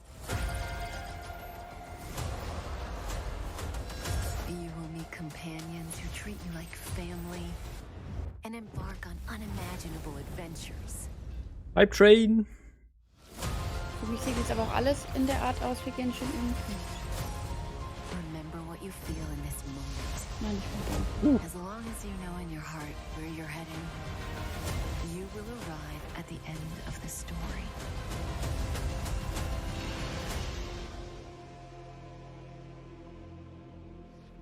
That's the you I like.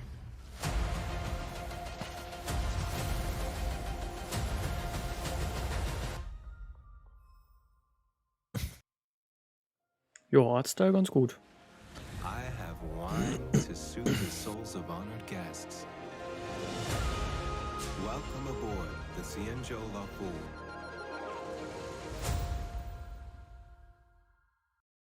Kennt man den Honkai? Weil Ich kenn's That's nicht. not all from Hoyoverse. Gotcha. Today, I'm excited to introduce you to Zenless Zone Zero, their next major new IP. It's a futuristic urban action game. I have to say, I'm blown away by what I've seen so far. It was announced a couple weeks ago, and it has the detail of Genshin Impact with a fast-paced action style. Here is the world premiere of a brand new Ich mag immer, wenn die sich so neue Kategorien ausdenken. armed enemies, and world Urban Space Action Game.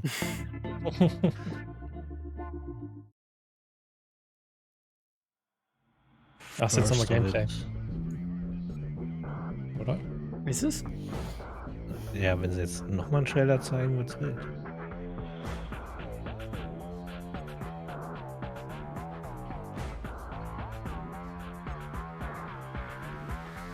Kätzchen, ich noch nie an die. Nicht wieder so anfangen.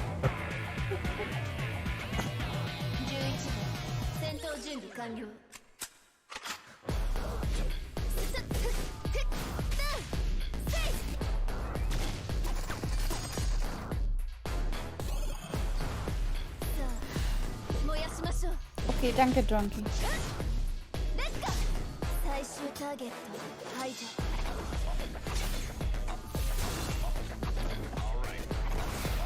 Das ist dann auch Cyber-Genshin quasi. Statt Fantasy-Genshin. Ich glaube, ich hatte gelesen, weniger als 2 Stunden. Hatte Geoff Keighley mal getwittert.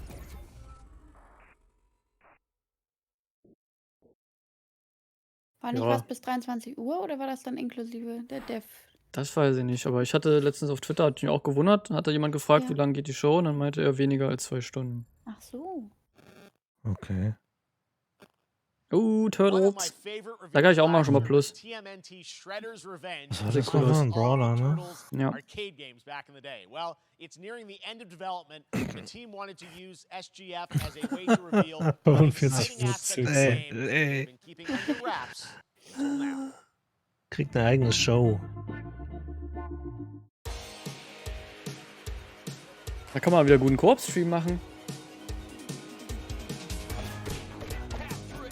Ist das ein Brawler? Okay. Ja. Ist quasi schon wie die alten Turtle Games, nur in neu. Mit Schildkröten, nicht die falschen Schalentiere. Ja. Also ich habe die zwar nicht gespielt, die alten, aber es sieht schon cool aus. Gib mir das auch mal.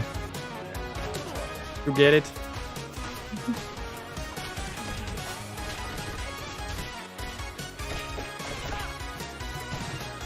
Muss ich mir direkt mal merken, wer hier +1 sagt, dann kann man vielleicht anfragen, wenn es soweit ist. Jetzt denke ich zurück.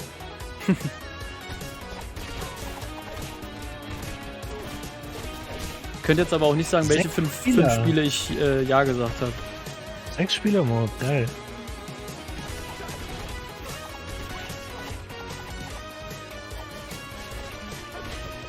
Hohes Chaos, würde ich sagen, bei 6 Spielern, oder?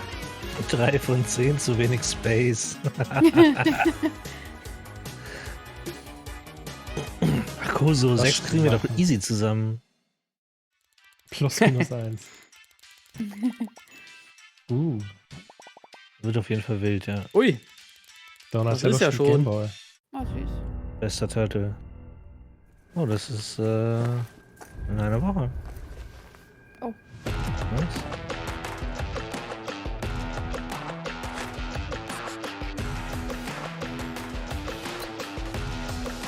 Schach. Space Schach, aber.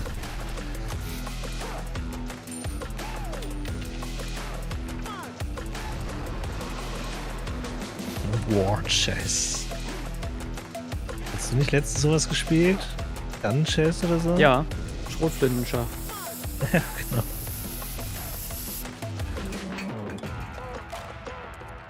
Wirkt irgendwie das nächste Fortnite.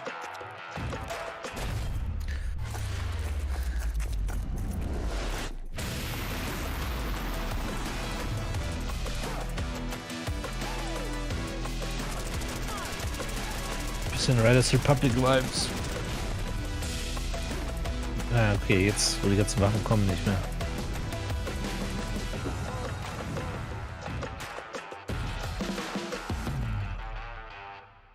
Ach, das Spiel heißt Super People, oder was? Oder wie? Hä? Oder wie, oder was?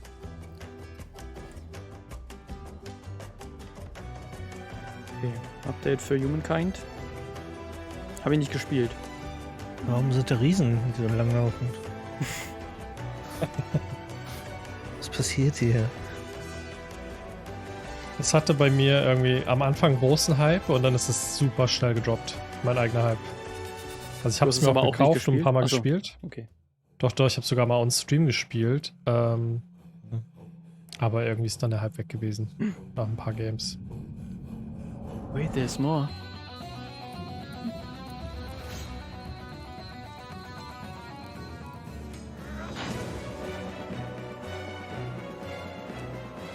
Oh, da muss ich mal an die wie hießen diese Zaubergnome von früher denken bei der Musik? Ich muss an The Witness denken. Die 100% Witness-Menschen wissen, was ich Zaubertrolle, meine. genau, und dann Gangi. How far will you push? Zaubertrolle.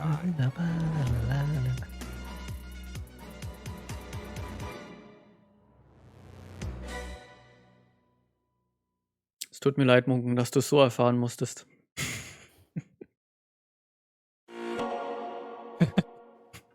Humankind allows you to shape your civilization by combining a multitude of historical civilizations from the ancient to the modern era. One Piece is celebrating its 25th anniversary this year, and Bandai Namco is bringing the mega popular franchise back to video games with One Piece Anki Odyssey. +1. Monkey D. Luffy and his crew of pirates are off on their next Ich würde adventure. da auch wen This trailer kennen, reveals aber the setting, a mysterious island where Luffy and nie his geguckt. Straw Hat crew become marooned in this exciting upcoming Der Skelettkopf da sieht aus wie ein knochiger Slash. Aber gut. Sieht aus wie aus Grim Fandango. Pirates journeying along the Grand Line. Ist One Piece nicht dieses Anime, was irgendwie 800, 900 Folgen hat oder so? Ja. Ja. 空に伸びてるあの光はなんだ？よし、面白そうだ。行ってみよう。ちょっと待ってるし。変な形の積乱雲がすごい速度で増えてる。 Die Augen sind echt miseriert. なんだありゃ。おい、落ちるぞ。 Immer noch weniger als GZS. 任せろ。クードバースター。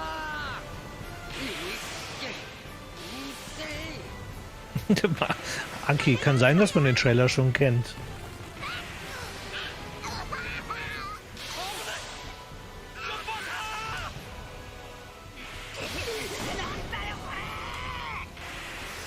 Sieht auf jeden Fall abgefahren aus.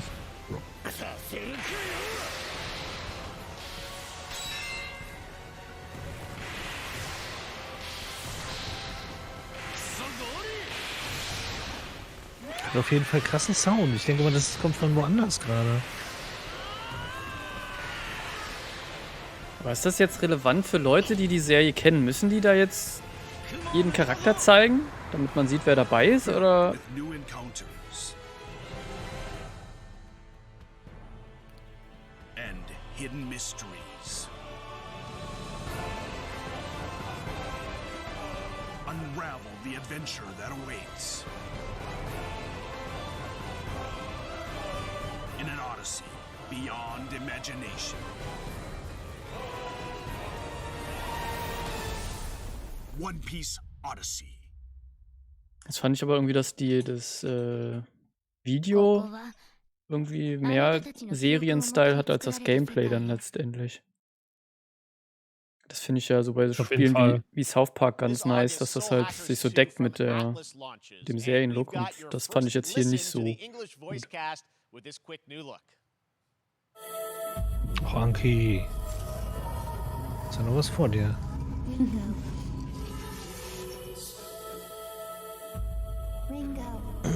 Er ist auf jeden Fall was fürs Weep-Herz, aber da gehöre ich nicht zu.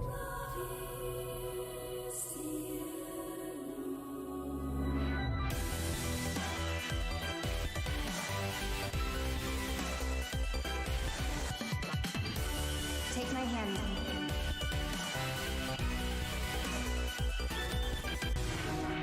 You get one more chance to make things right.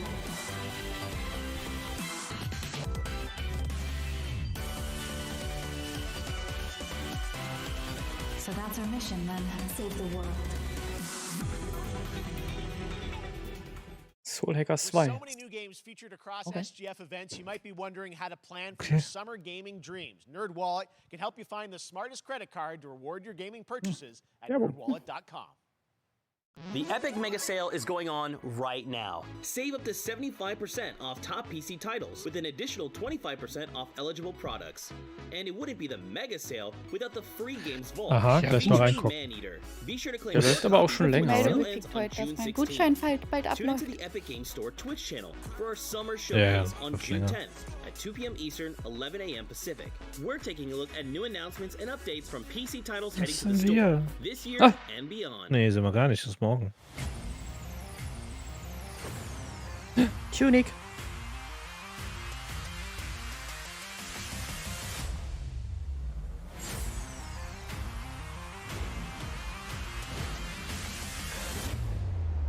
You nuts? Okay. Ja, das hatte ich gelesen, dass du jetzt direkt livestreamen kannst auf dem Samsung-Fernseher.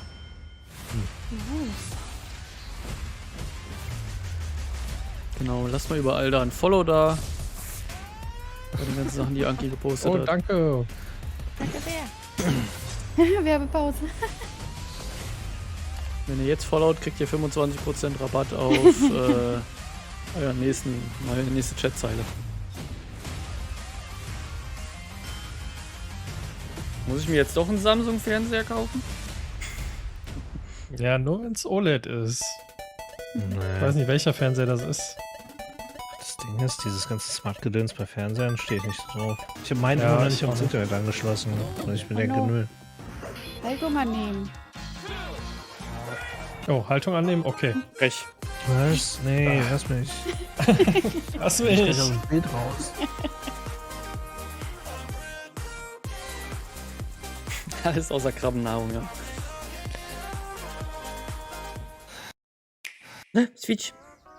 Weil das so nicht funktioniert, Andi. Mario vs. Rabbids? Scheiße, Mel, wir müssen... Strikers? Oh nein. Strikers. Aber ja, Feuer, wir müssen. Also Mario Strikers demnächst bei Firedriller auf dem Kanal, wenn ich es richtig verstanden habe. Ja, also kann ich mir Oh, gut wie geil. vorstellen. Morgen kann ich nicht, aber Samstag könntest du auf jeden Ab Fall die Samstag. eine oder andere Stunde geben. Das ist natürlich 20 Uhr, das stream ich.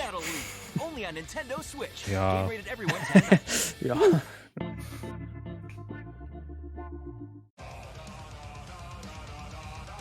Hi, my name is Carl and I'm a developer Das ist of doch, Metal oder? Hellsinger. Nee. You know how in Doch. some games with the music Ja, really Metal good, Hellsinger. you feel compelled to move and shoot to the beat? But what if you had to? In Metal Doom. the better you are Das at weiß ich nicht, ob du mir für Strikers nee. jetzt ein +1 geben musst, ne? Doom Aber- Metal. we have vocal performances from Nee, das hast du ja legendary schon. artists like Serge Tankian Ja, from okay. System of a Das zählt Down. nicht. So while Aber ist ja noch gar nicht draußen. mandatory, we do recommend it. Our demo is live now on Ich wollte gerade Steam, fragen, Xbox and PlayStation wenn du so lange platforms, Haare hast so und bei go dem check Spiel it da die out Musik and magst, slay to the beat. kannst du es dann überhaupt noch spielen vor lauter Headbanging? Ich habe bisher ein paar gute Sachen auf jeden Fall drüber gehört. Soll wohl ganz gut funktionieren. So mit den Haaren vor dem Gesicht auch?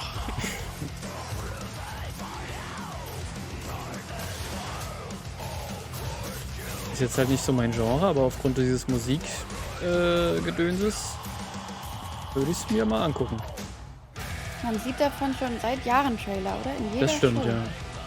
Das ist schon länger, Ich sehe ja. das gerade Kommt zum denn das ersten Mal. Nee, es müsste jetzt eigentlich draußen sein, oder nicht? Oder wenn dann kommen. Also ich habe jetzt schon ein paar Influencer gesehen, die dazu Content gemacht haben. Kann man das denn streamen, wegen der Musik? Gute Frage, ich hoffe. Ja, Andi sagt's auch. Ja, Witzerix. Ich dachte gerade echt sehr stark an Sing gerade, als die Stimme losging. Dachte, hä, die ist viel zu hoch, die Stimme für ihn, sehr viel.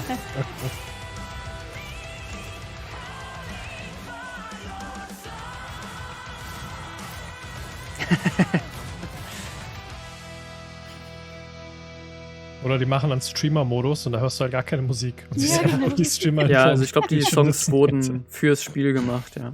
Okay. Aber das heißt ja nicht immer was. Ja, Also das selbst das heißt ja nichts. bei Spielen bei Songs für das Spiel kannst du trotzdem ja gemutet werden. Du musst selber singen.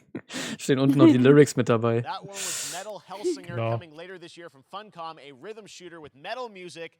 And right now, as they mentioned, a demo has launched on PC, Xbox, and Da PlayStation. gibt's eine Demo auf Steam auf jeden Fall zu schon. Next up, A new game launches tomorrow, The Quarry from Supermassive Games. This spiritual successor to Until Dawn stars David Arquette and an all-star cast. It's getting great reviews, and this is one of those binge-worthy. Ach ja, ich mache für Helsinger gebe ich mir natürlich noch einen Pluspunkt. Every choice shapes your story and determines who lives and who dies at a camp in upstate New York.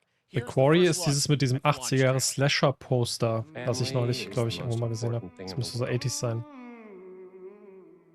Habe ich noch nichts so gesehen, glaube ich. Oh, das ist aber ein bekannter Schauspieler auch, ne? Ja. Every last one of them decided to jump down the bottom of a well, and they're all just hanging on the end of a rope. Diese Until Dawn Horror-Sachen waren immer gut für Couch-Koop. Habe ich auch noch nicht gespielt.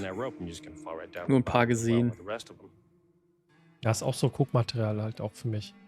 Oder jemand anderes auf der Couch neben mir spielt. What? There is a lot more to this than you realize. Like what? Kidnapping, murder, cover-ups. I think the whole Hackett family is in on it. You have no idea what's going on here. Not a goddamn clue. All right, let's do this. I wish movie. Who should I call? 911.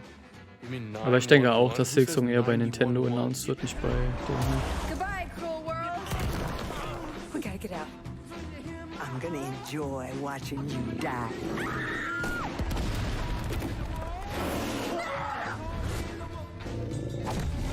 This isn't a ghost story. It's a creature feature. It's really happening and you're all in it.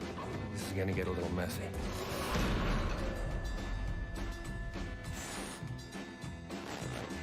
Them's the rules, you noob. Möchte jemand? Nee. Ist aber irgendwie interessant gewesen, wie sie dieses ganze Horror-Genre jetzt im Trailer sehr humormäßig dargestellt haben. War alles so Jokes und Comedy. Sah schon ganz nett aus eigentlich. Genau, was man wahrscheinlich ist. Oh, und danke Vajan für den Resub und Hallöchen.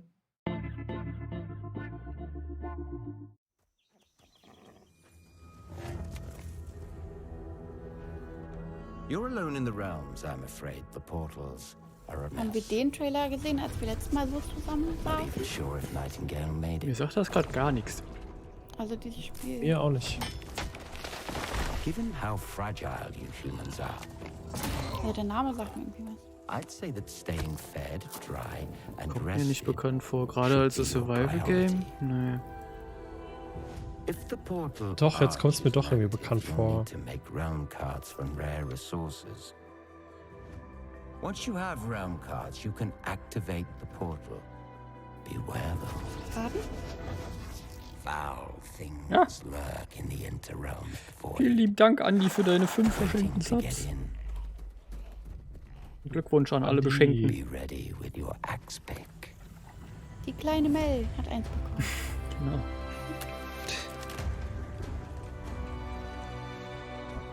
Die Musik klingt sehr Horizon-mäßig. Okay, doch nicht mehr. Die ersten 2 Takte aber. Ich bin. Oh. Nee. Nope. So kriegen wir Legume in seinen Clip rein hier.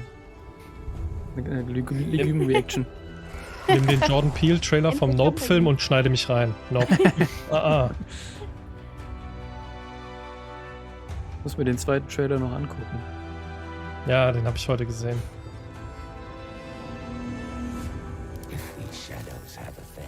Der zeigt aber schon relativ viel. Nur als Die Vorwarnung. Grafik sieht auf jeden Fall gut aus für ein Survival-Game, muss ich sagen. Die sind ja meist nicht ganz so hoch, finde ich. Und der Munken hat den Scam-Train getriggert. Vielen Dank für deinen Resub. The Saints are marching in on August 23rd with the reboot of Saints Row that we revealed last year at Gamescom. And today, we're happy to announce the launch of the Boss Factory demo across PC and console, which lets you design and set up your character. And since it's Saints Row, you guys are going to have a lot of fun with this one. Check it out. Den haben wir auf jeden Fall schon mal gesehen. Oder irgendwas dazu. Ja, ich glaube auch. Me.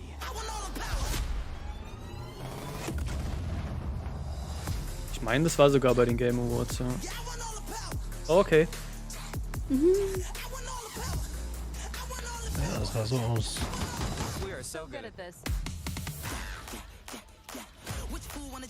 Anonymous Gifter. Danke für deine Subs. Und Glückwunsch an Olli und Chiaro.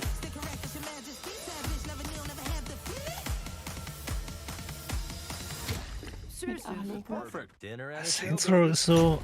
Ich habe, glaube ich, die ersten 3 alle mal so ein bisschen gespielt. Aber nie so richtig reingekommen. War das immer so ein Look schon? Bitte? Also so die Grafik? Ja, schon. Mir war das immer zu wild. Nicht zu albern? Nee, das ist zu wild. Ich hab da halt immer lieber GTA gespielt als das.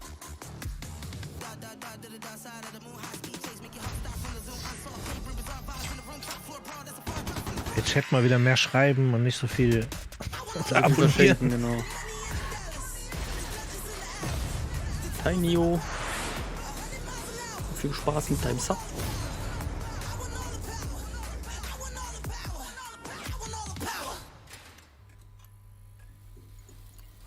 Ich glaube, Anki hat das auch mal gespielt.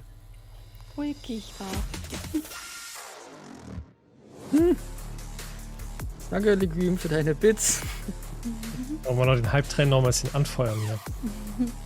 Schaffen wir noch Level 4? Ach, du hast 2,5 Minuten. Du hast es nur gekauft, nicht gespielt, okay. Das kannst du ja dann nach South Park spielen, ist ja ähnlicher Humor.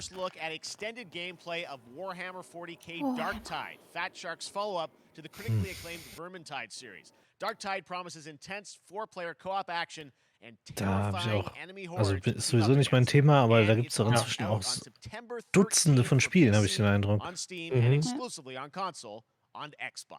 für hat er doch letztens... war das Left 4 Dead. Ja, genau. Ne? Ja.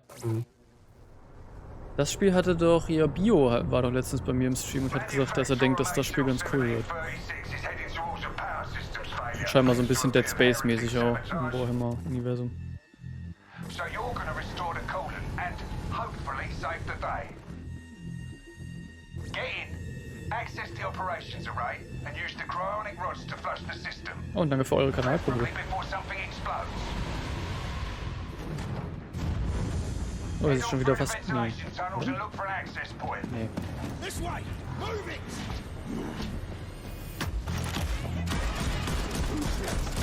Okay, sieht jetzt schon zu actionreich aus für Dead Space Gameplay.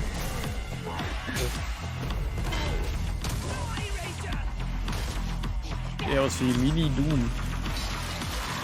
Wobei Doom ja auch Mini ist, ne?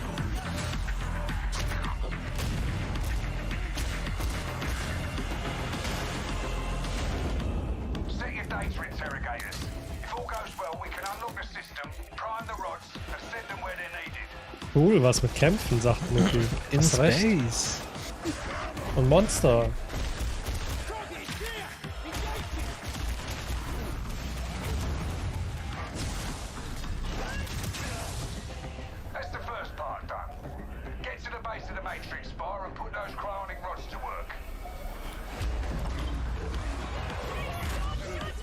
Ja, das sind die Stream Elements Loyalty Points.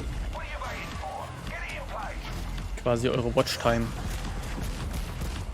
Es geht wohl aber nach der Zeit, wann man es auslöst. Ach nee, dann hätte Fire jetzt 4 sein müssen.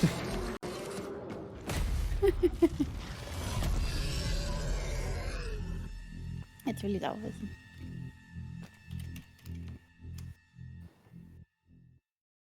Oh, ich bin die 4. Das wird aber auch immer, resettet, Monken. Ich resette das jedes Jahr immer. Uff. Today, they are ready to reveal their latest creation made completely das Layers of Fear. for a visceral horror experience. 3. It's a return to the world of Layers of Fears. Get a dose of this. Das ist definitiv gar nichts für mich. Und viel Spaß mit eurem Derpy-Emote. Derpy-Dog. Warte. Der ist geil. Den können wir gut bei Shirley verwenden. Da freut sie sich bestimmt. Ja, stimmt. Ja, das stimmt. Das ist doch der Sir Monty. Das sieht ja grauenhaft aus. Irgendwas. Wollte eigentlich noch irgendjemand irgendwas claimen hier? Saints Row oder das Warhammer-Spiel? Nee, ne? Nee.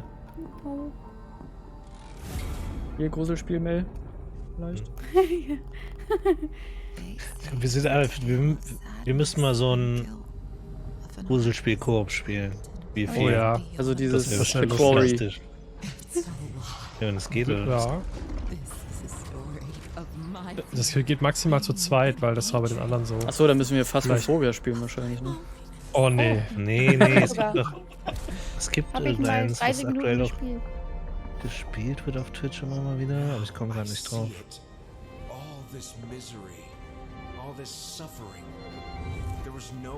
Oh nein, Anki!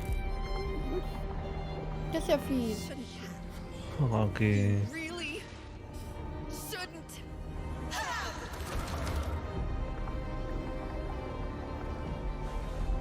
Das Der ist ist auf eine 42. nagelneue Ankündigung? Oder wusste man das schon? Ich glaube schon, ja.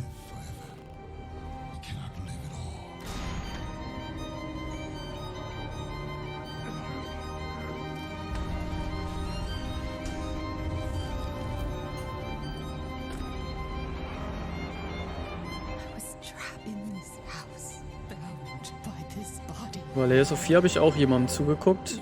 Ich könnte sowas einfach nicht spielen, weil ich könnte mich ab einem bestimmten Punkt einfach nicht mehr umdrehen in dem Spiel. Ich müsste dann immer nur noch rückwärts laufen. Ja, das mache ich dann auch manchmal. Was? Das ist eine Strategie. This October, Gotham Knights arrives. Batman is dead, and it's up to the Batman Batman is family, dead? What? Batgirl, Nightwing, Red Hood, and Robin to protect Gotham. To give us an Ist das von exclusive look, Rocksteady let's head to Montreal gewesen? Also to hear die from Batman-Spiele executive gemacht haben? Ich glaube schon. Laura Marty. Weil dann habe ich Bock. Weil die Batman-Spiele fand ich super gut. W Games. Ist nicht von denen, okay. Ach ja, stimmt, die machen Suicide Squad, Rocksteady. Wurde aber, glaube ich, auch irgendwie verschoben, ne? Kann das sein? Haben die irgendwas gesagt? Das weiß ich nicht. Aber dieses Gotham Knights sieht, glaube ich, auch ganz cool aus. Und das kann man, Aber meine ich, auch im verschoben. Koop spielen oder so. Ich glaube, man kann das mit mehreren spielen. I had nothing. And then this city became my home. Its people became my family. Gotham gave me everything. It deserves to feel Also so ein safe. Batman Arkham City mit mehreren Leuten zu spielen, finde ich eigentlich ganz interessant. Ja. Stimmt. Aber was ist das für ein Genre jetzt hier? Ich glaube, das ist so ähnlich wie die Batman Games. So ein Fighting, Action, Game, Open World. No matter how hard we try. Comics dazu sind nice, sagt Marcel. Okay. And now, it's up to me. Was mit Kämpfen.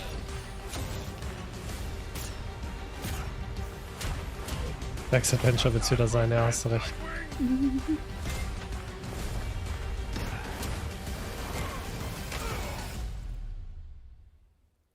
I got this, Bruce. Habe ich noch nicht reingehört, tatsächlich in den Podcast. Das Hörspiel da, das Batman-Ding auf Spotify. Ich gebe mir da mal ein +1.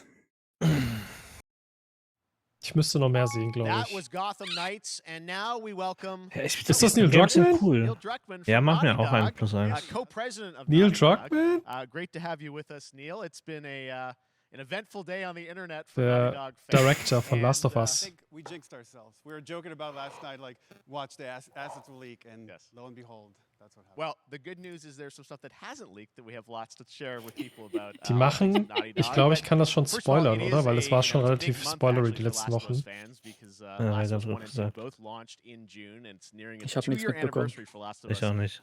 Part 2, which is hard to Die believe. remastern das erste Yeah, Last of it's Us Game, crazy. soweit ich weiß. Oh, da Ach kann ich so. das ja auch noch spielen, geil. For Last of Us Part 2. Habe ich noch nicht gespielt. Echt? Uff. Nee, ich habe mal bei einem Freund habe ich mal irgendwie ein Level reingespielt. Das war irgendwie so ein Krabbel-Level oder so ein Schleichlevel, irgendwo in so einem Schlammgedöns. Hat mich nicht gecatcht. Und ich hatte nie eine Playstation in der Zeit. Ja, okay. Das ist klar dann. Ich glaube, ich habe Last of Us ungefähr eine Stunde gespielt oder so. Dann ist das auch was für dich, Kram. Es hat mich halt zu sehr an Uncharted erinnert und davon hatte ich dann einfach schon genug. Oh, das ist ganz, ganz anders. Aber man muss erst mal reinkommen. Ja, nicht Schlammlevel. Du bist ja so in irgendeinem Kanal, aber der war halt auch verschlammt und es hat geregnet und es war dunkel. And we're not quite ready to fully unveil it, but we're ready to lift the curtain a little bit and just give you an update of where we're at. Okay, well, also ich glaube, Last of Us würde ich wirklich eher als Let's Play oder als Video irgendwie gucken, als selber zu spielen. Also Last of Us 2 ist eins meiner all-time favorite Games. Einfach vom Storytelling und von der Inszenierung. Deswegen ein großer Fan. Aber was die jetzt gerade erzählen hier, weiß ich gar nicht, was das ist.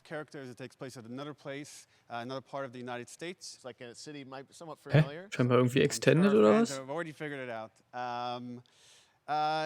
It's really cool. And it's being headed by Vinith Agarwal, Anthony Newman, and Joe Padnatti, all veterans of Uncharted and Last of Us. And you're going to see a lot more of this game come next year. Next year, so I wait till next year to hear more about that one.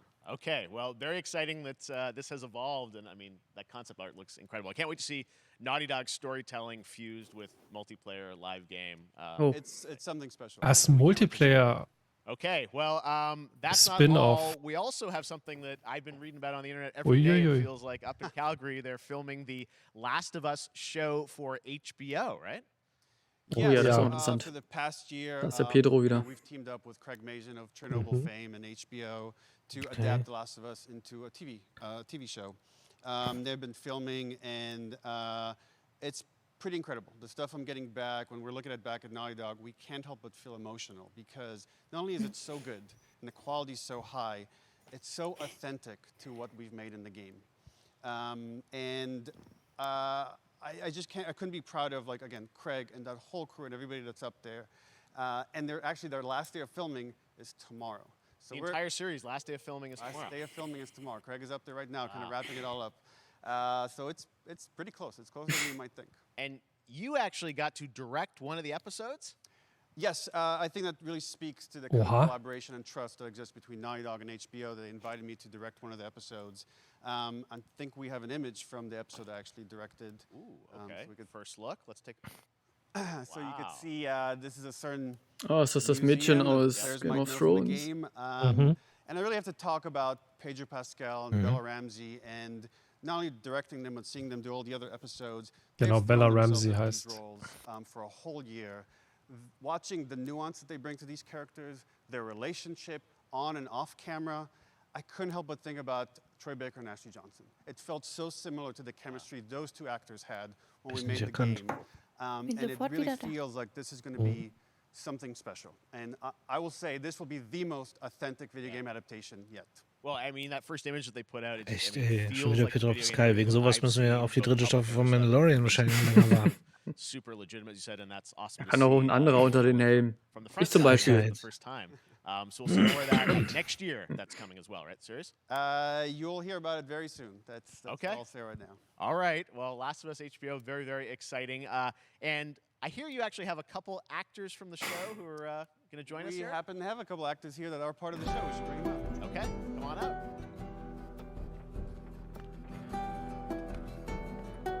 Oh, what's up, guys? Oh, hello.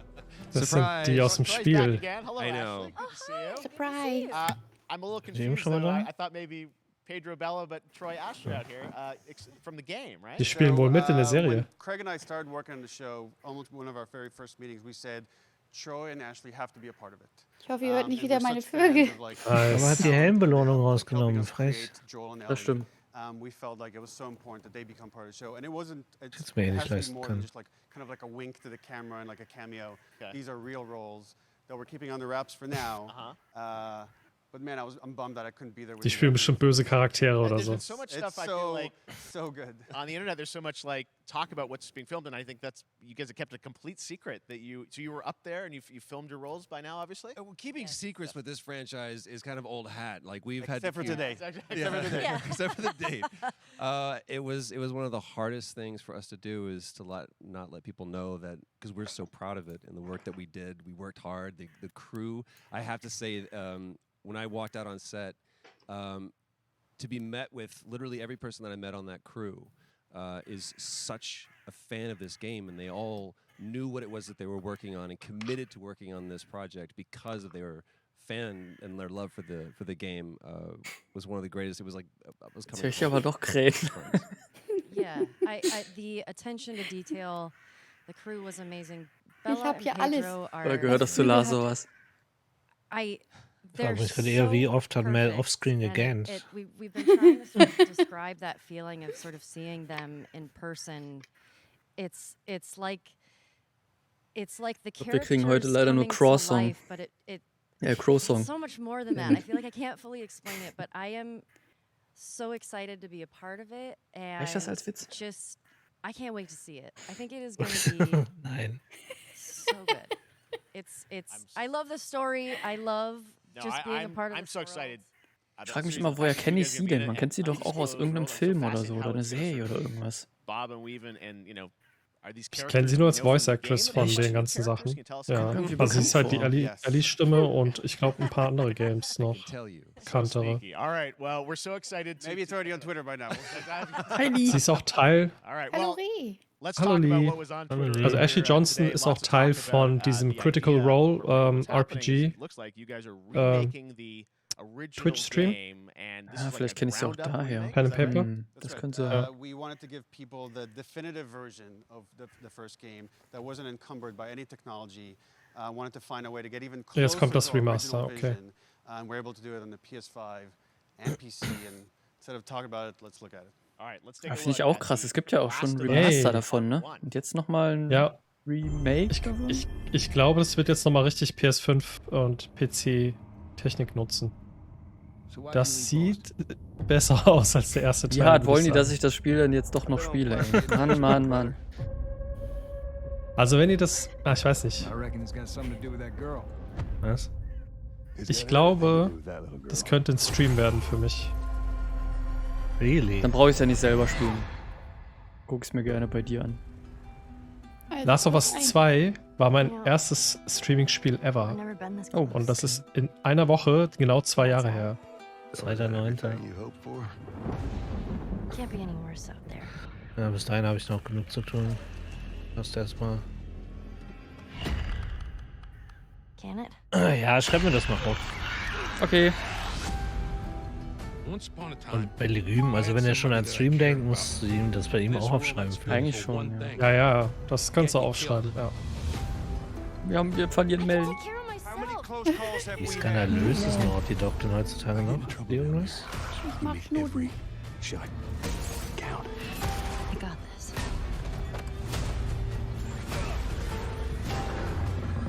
Hope you know how to use that thing.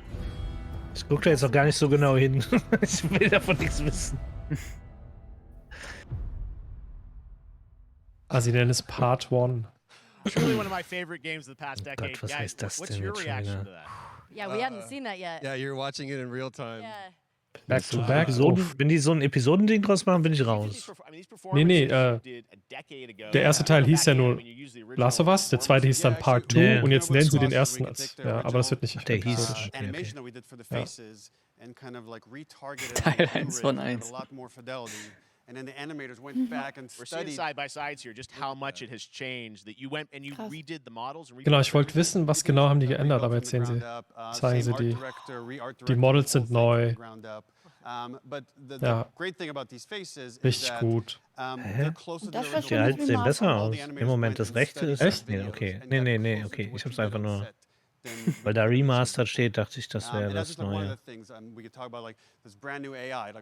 Jetzt schon ziemliches Babyface irgendwie in dem alten Art. Ja. Du meinst Ellie? Ja.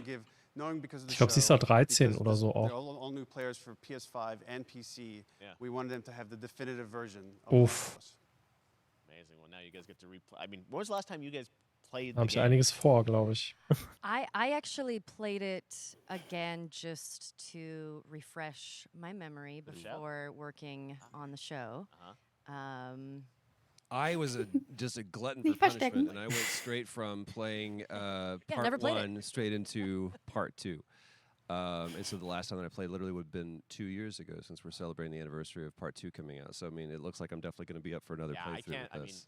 I can't wait to go back because it was. Oh, I such can't you guys did such an amazing job on that original game. Also, It's sie really hat auch eine Kellnerin in Avengers gespielt. Vielleicht kennst du sie daher. Ah, jetzt. Think of the Last of Us 2 combat. Das muss es sein. That back in the Last of Us 1. Well, it's the whole, like, all the new animation system, the new AI system, everything we've learned on, like, Uncharted 4. Ja, wäre natürlich schön, wenn sie den DLC da einfach mit reinpacken würden. Ne? Aber Just to give a quick shout out, Das this würde ich auch project is hoffen, headed ja. up by Matthew Gallant and Shauna Sky.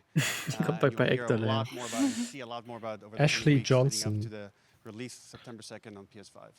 All right. And shortly thereafter on PC. We will look forward to it. Now, Neil, you've talked a lot about games directed by other people. What are you directing? You still making games? Still making games. Okay. I haven't given up my day job. It's a little early to talk about. Maybe if someone in PlayStation wants to leak it, then we can talk about it now. Otherwise, we'll save But it. you do have a new project. Do have a new project, but we'll save it for another Summer Game Fest. Okay. Okay, well, we'll see. We'll try and save it. All right.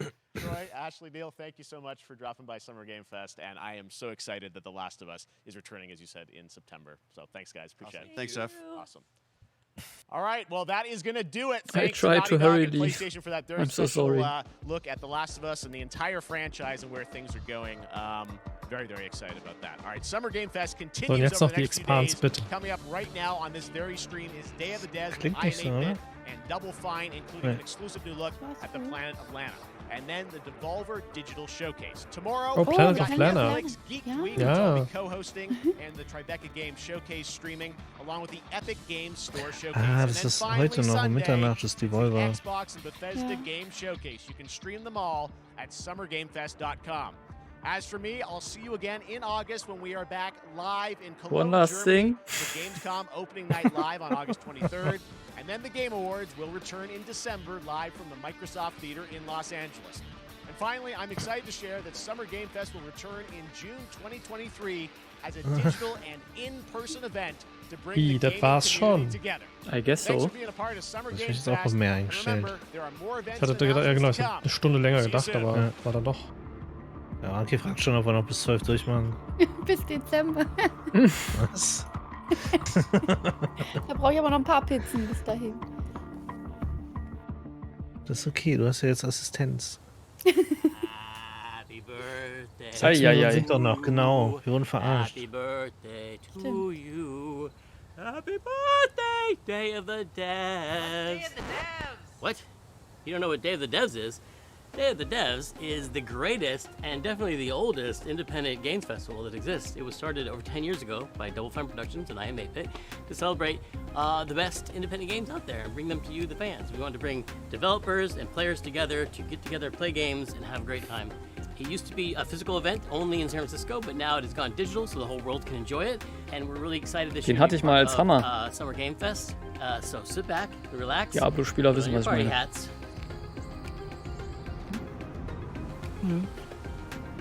This thing? I'm supposed to put this on? That's right, everybody. So, ich glaube, ich würde das schon mal langsam leiser machen. Everybody. Ich glaube, das ist jetzt auch nur noch der Ausklang, ne? Now we're cooking. Ich glaube, da kommt jetzt nicht die Show davon. And Die haben enjoy jetzt noch ihre eigene Show, Oh. ja. Ach Weiß so. aber nicht, wie lang das ist. Ja, ich auch Da nicht. wird dann Planet of Lana nochmal was gesagt. Ah ja, genau. Wir können sie ja erstmal so ein bisschen im Hintergrund laufen lassen und die das Summer Game Fest rekapitulieren. Ja, meinetwegen. Also, wir haben einen finalen Score von Firedriller hat gewonnen mit 8 Spielen, die er Scheiße. theoretisch gerne spielen möchte. Ich Also bin nicht zu demnächst, beeinflussen. demnächst unter Ausrufezeichen Firedriller zu sehen. Ich bin dann doch auf Platz 2 noch, habe ich mich hochgeschummelt mit 7. Legume hat 6 Spiele und für Mel war heute leider nicht so viel dabei. Ja, Das zweimal tut mir Nintendo, was wir schon kannten. 2 neue Sachen. Ich finde es aber Es auch war halt immer. wirklich viel Ja. Camp sag du und erst mal. Space und Horror. Ja. Das war heute wirklich sehr viel, ja. Aber es gibt ja immer einen Trend, der sich durchzieht, ne? Irgendwie. Eigentlich schon, Ja. mit irgendwie Cyberpunk und dann ist das andere irgendwie dann mit was mit Zombies und so. Ja, oder aber Battle Royale, alles. oder das. Mögliche. Auf jeden Fall sieht das Spiel Das schon mal ist cool geil. aus. Ja, das heißt Time Flies und das sieht sehr geil aus. Ist das was vom Playdate? You died. Mit der Kurve? Also ich muss halt auch sagen, das variiert immer sehr stark, finde ich. Man kann nie so wirklich sagen, okay, Summer Game Fest ist jetzt immer geil oder weiß nicht, Game Awards ist immer geil oder State of Play ist immer geil oder so. Also jetzt die letzten Monate oder Jahre, wo wir das ja auch ein bisschen machen, entweder alleine oder zusammen, hatte ich dann ja häufiger schon mal gedacht, ja, State of Play brauchst du eigentlich nicht mehr machen. Da hast du eigentlich so selten dann Spiele dabei, die du geil findest. Aber jetzt war die letzte State of Play wieder richtig gut. Da waren ein paar richtig coole Spiele dabei. Und generell geht bei mir der Indie-Anteil einfach immer höher, dass mich jetzt auch solche Sachen dann gar nicht mehr so reizen. Oder mich so ein komisches Fliegenspiel wie das hier irgendwie mehr reizt als die ganzen 10 Space-Spiele, die wir gerade gesehen haben. Definitiv. Ist irgendwie schwierig. Die Idee ist total geil. Get drunk kann man werden als Fliege? Ja, du hast so eine Liste von Objectives, die du schaffen sollst, aber du hast halt immer nur so ein paar Sekunden Lebenszeit. Geil. So wie Minute und Goose. Nee, wie heißt das? Goose Game? Nicht Goose Game.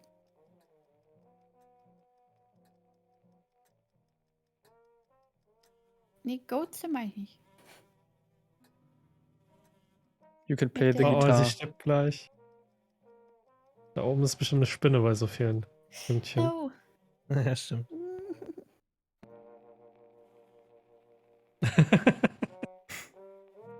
Untitled Goose Game, das meine ich. Oh. Cat Rich? Go on Tour. Aber ich finde auch irgendwie, wenn man so kreative Ideen haben will, dann ist sowas irgendwie alles viel cooler als die ganzen AAA-Geschichten. Da ist zwar die Grafik geil und so, aber Okay, Time Flies schreibe ich mir auf. ich gebe dir noch einen Punkt hier. Danke. Das wollen wir wahrscheinlich alle spielen, oder? Ja, schon. Ja, schon.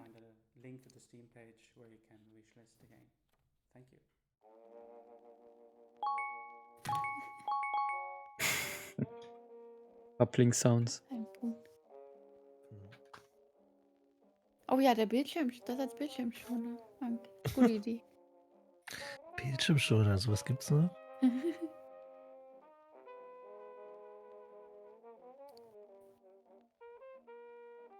Aber ist das jetzt. Nee. Ist jetzt nochmal ein Trailer dazu? Ja. Ja, wahrscheinlich. Was? Ach so, da gab's Den OLED-TV? Was? Was war's? Ach so, für den Bildschirmschoner. Ja, habe ich nicht. Ich gehe mir mal kurz neues Trinken holen, damit ich hier Lee ihre Kanalpunktebelohnung einlösen kann. Bis gleich. Okay. Es gibt einen Untitled Goose Game Bildschirmschoner? Ja, auf der PS4, ja. Als Dingens, als Design. Ja, auf der PS5 gibt es sowas nicht mehr? Nee, bis jetzt nicht.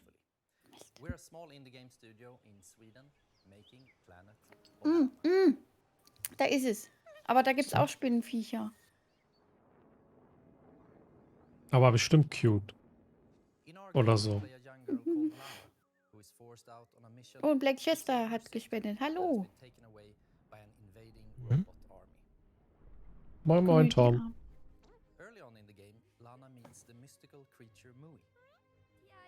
Oh, das sieht so cute aus. Achso. Das ist irgendwie eine Mischung aus Kena und Inside. Hm. Ja. Stimmt, mit dem kleinen Fluffy-Viech. Ja, und Hoa von den Farben ja. her. Ja.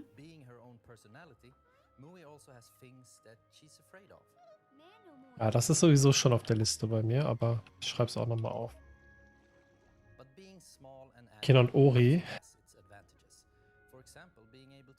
Aber es ist viel langsamer als Ori, oder? Was Welle sagt. Ja, stimmt, Welle. Ja, Jetzt das ist kommen aber die echt Games, schade, glaube ne? ich, mehr von uns nochmal abholen, ne? Ja, aber wir hatten ja eh noch eine Stunde eingeplant, von daher ist das doch gar Ja. kein Problem. Für mich auch. Für mich passt auch. Ich habe extra einen Ich lasse den Espresso Stream gehabt. einfach laufen. Ihr macht dann aus dann. Später, wenn ihr fertig Ja, seid. der letzte macht's Licht aus. Ja, also irgendein Gegner wird da sein, der wie eine Spinne aussieht. Ich weiß nicht, ob es 8 Beine waren. Die Dinger vielleicht. Ich glaube nicht. Jetzt bin ich selbst verwirrt. Ah, da. Mal schauen. Ah, ja. Das ist aber ein Robospiel. Okay, Ah, ja. das geht schon in eine ekelhaftere Richtung. Ich trinke Multivitaminsaft. Ah, okay, die Grafik ist, ja, hat auf jeden Fall Aspekte davon, sag's.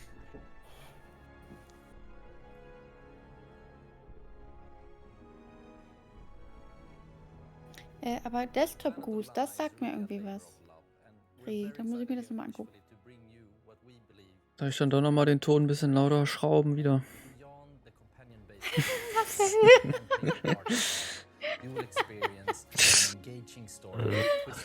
Oh Mann, ey. Bester Clip des Tages. Nicht des Tages, des Ja, Jahres. wirklich. Ich glaube, das ist so ungefähr das Einzige, was ich heute mitbekommen habe von dem Stream, aber es war sehr schön. This next title from Two Star Games is quite literally an on-the-rails shooter.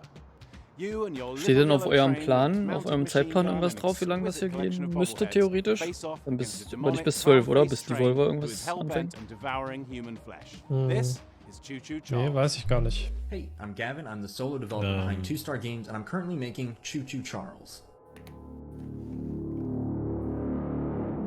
Choo Choo Charles? Okay. That looks weird. Spider Train. Oh mein Der Gott, sieht aus was wie zur Hölle Dinges. ist das denn? Nicht gucken, Das ist, ey. das ist doch eine deutsche Nicht Figur, gucken. oder nicht? Das ist ja. Das ist ja Chucky die Mörderpuppe meets It meets. Das ist ja geil. Wer ist denn der komische Beide- Zug? Ja, das Tom, weiß ich nee, nicht wer ist genau. es? Tom? Nee. Ja, Was ist das denn? Der Zug. Tommy die Lokomotive? Nee, wer ist die denn? Thomas. Thomas. Das ist ja abgefuckt. Thomas, ja, stimmt. Was war denn da, wo ich nicht...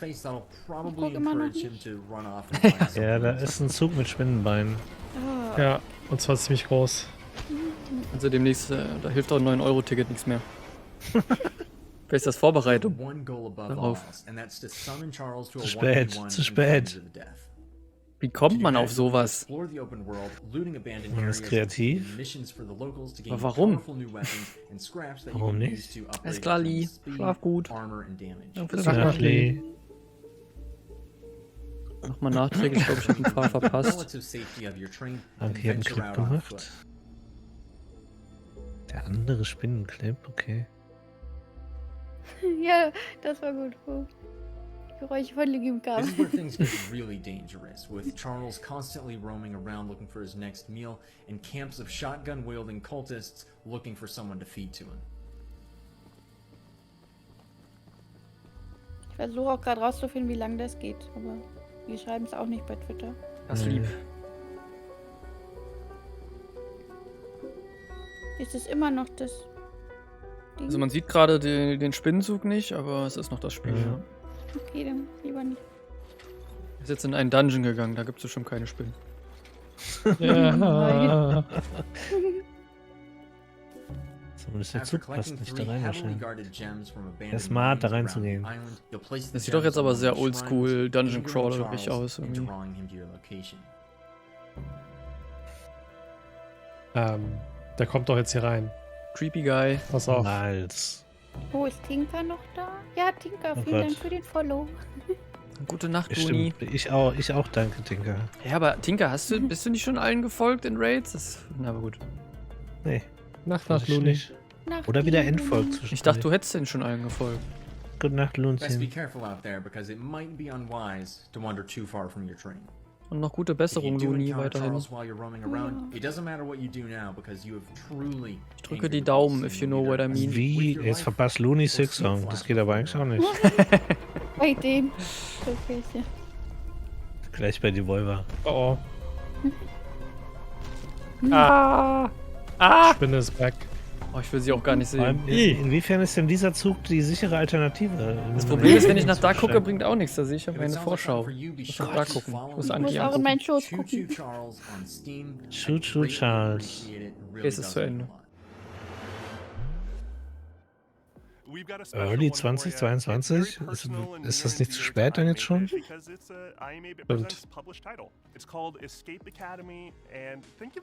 Ich bin so leicht tempted, aber nee, lass mal. They've designed escape rooms in real life. Better they talk about their game than me. Here they are. Hey, I'm Mike. I'm Wyatt. And I'm Michelle, the art director. Wait, am I Es supposed geht to nicht say doppelt I'm und dreifach hier. Zu einem, ach so. I'm Wyatt. We're the founders. And I'm Michelle, the art director. Oof. Okay. This is. I hate that. All right. Once more with feeling. Hey, I'm Mike. I'm Wyatt. And I'm Michelle. And we're Coin Crew Games. Okay. When Coin Crew Games was founded, we were actually building real-world escape rooms and arcade machines. But when the pandemic hit, we needed to pivot. So we decided to take those learnings Das für ein Automat, ey. escape rooms and transpose them into a digital format, and thus Escape Academy was born. Das ist nice. Der heißt Bushnell mit Nachnamen und hat Arcades gebaut. Ist der irgendwie der Sohn von dem Atari-Gründer? Escape Academy is an escape room Da bin ich überfragt. Klingt guck mal aber nach. gut. Escape Room. Das finde ich sehr nice. Ein Escape Room Koop-Game. Ja. Dann gibt's ja schon, aber halt nicht auf Zeit. Also kenne ich zumindest nicht. What are you waiting for? A room full of gas is no Also place dieses, to wie relax. heißt das? Escape Simulator, das habe ich gespielt. So when we couldn't Hast find du a gespielt? digital, Mhm. authentic Demo. escape room experience, we decided to make one ourselves. Walls are often misleading at the academy. Okay, das merke ich mir schon mal. Escape Academy isn't just a puzzle game, it's an escape room game. Krabbe kriegt auch noch die Führung. Ist tatsächlich der Sohn vom Atari-Gründer. Nice. Krass. Von der In Atari-Konsole. addition to that, you can solve every puzzle using just your mind. No dexterity required. Although you may want to bring a paper and pencil. Jetzt überlege ich gerade, ob ich wissen will, wie alt der Atari-Erfinder ist. Ich glaube, der lebt nicht mehr. Das kann ja jetzt alles The heißen. academic theming gave us the leverage to create a wide variety of rooms that support the narrative and put players in 43 situations they geboren. would Doch, der never lebt find noch. themselves in real life escape rooms.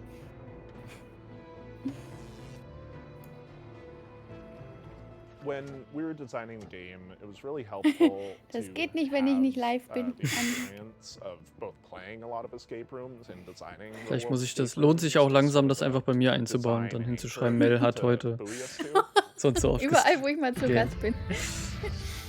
Nächster Mail-Stream erstmal. Oder Legume muss was bauen, das so streamübergreifend funktioniert. Das ging ja sogar. We really took our time to create an eclectic cast of students and faculty members that help guide you throughout the academic journey of Escape Academy.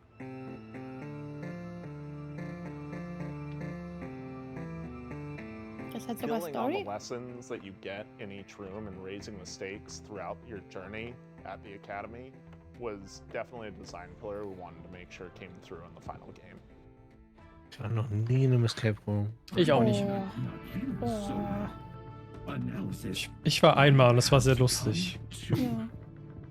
Ich war nur in einem digitalen, aber das war auch lustig. Escape Academy is coming to Xbox, PlayStation, and Gute Nacht, PC Bübi. on July Danke fürs 14th. Reingucken. Möpi. Day one on Xbox Game Pass. Nacht, Möpi. Der Stil von dem Spiel reizt mich jetzt nicht so, aber das wäre mir jetzt auch nicht so wichtig, wenn dafür das Koop und die Rätsel gut sind. Ich kann sagen, wenn es Ja. ein brauchbares Escape Room Spiel ist, dann hast du dafür, glaube ich, hier keine Zeit. Das finde ich auch gut. A little to the left. Oh, Also ja. Lady. Das habe ich auf der Liste. That's a little lady. Oh, wie süß, die Katze. Oh Das ist Gott. a Big Boy Cat. Das ist einfach deren Wohnung als Spiel. Aber sind das jetzt die Macher oder was? I guess so. Hi, I'm Annie. Hi, and I'm Lucas. And we are Max Inferno. Yep, and we're really excited to share with you today a cozy puzzle game that we've been working on called A Little to the Left. To the left, to the left. Habe ich mich aber auch nicht so schlau angestellt, ne? In dem Demo-Stream. Ich erinnere mich. Ich glaube, da musste ich irgendwie konnte ich nicht alles sehen, meine ich. Irgendwas war da. A Little to the Left is a game where you sort, stack, and tidy up the house. Aber auch eine lustige In Spielidee. each level, puzzles are hidden among regular household objects. Ah. And you solve them by arranging Ich items erinnere in a mich. very particular way. Ach so, mit den Schubladen. Die Schublade aufräumen. Schubladendenken. Das ist mir nicht gelungen. Ja. Many of the levels have multiple solutions. Und das hatten wir auch. Schlüssel waren It's all schwer. about observation and imagining the different structures that could be at play. Oh, den Clip darf ich mir nicht angucken, oder, Anki? The game takes inspiration from our own home. Besser nicht. Muss die Mitte abdecken. Geht ja um die Reaktion Ab anscheinend. ab jetzt immer gefährlich, wenn ich geschautoutet werde. Oh nein! Is our cat, Rookie, who should be around here somewhere. Weil die mal alles kaputt macht und dann muss man es nochmal neu sortieren. Ja, war da in der Demo nicht auch schon irgendwas? Eine Tatze, die... Nur süß. Ja, sie wirft die Kamera um. Ah, And undo your tidy work. Ach stimmt, das war im Spiel auch drin. The game Ich starts will. off pretty Ich simple. schreib's mir auf. Der Arzt hier ist As schon you nice. progress, the logic behind the puzzle Das Katzenhasenspiel. Ja. Ich erinnere Richtig mich schön auch an eintuppern. eure Reaktion. An die Katzenreaktion. There is a lot to tidy up in a little Ja, to ihr the zeigt doch nicht alle Rätsel schon. left. Every day brings something new. Das war ein Problem. With the Ja. daily tidy delivery, you get even more out of our War das eine Krabbenschere. Krabbenschere? Ja. and you earn fun badges too. You can earn a fun Krabbenschere. Die Spinne Enjoy gesehen. A Little to the Left when it releases later this year. Ah. See you later. Oh, later this year. Ich hatte schon auf Shadow Drop gehofft. Gab's heute noch gar nicht, ne? Nee, stimmt. Arschkratzen, Arschkratzen.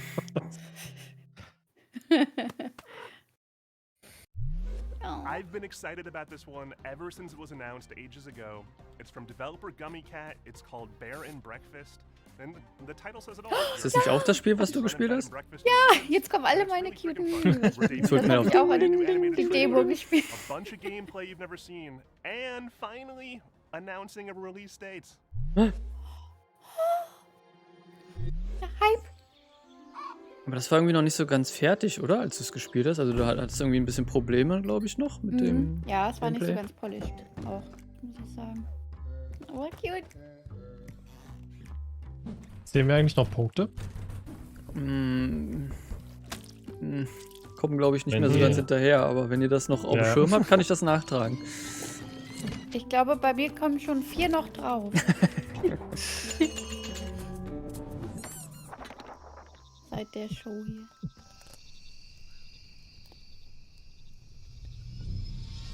Oh, okay. I'm Ioana. Doch Gruselspiel. And I'm Radesh. We're from Gummy Cat in Romania. Today, we're showing you our first game called Bear and Breakfast. It's a laid-back management adventure game where you build and run a B&B in the woods, but you're a Was bear. ist das für ein... Ach, nee, egal. In Bear and Breakfast, you play as Hank, a young, curious bear from Silver Valley who lives in a small home with his mom and 2 best friends.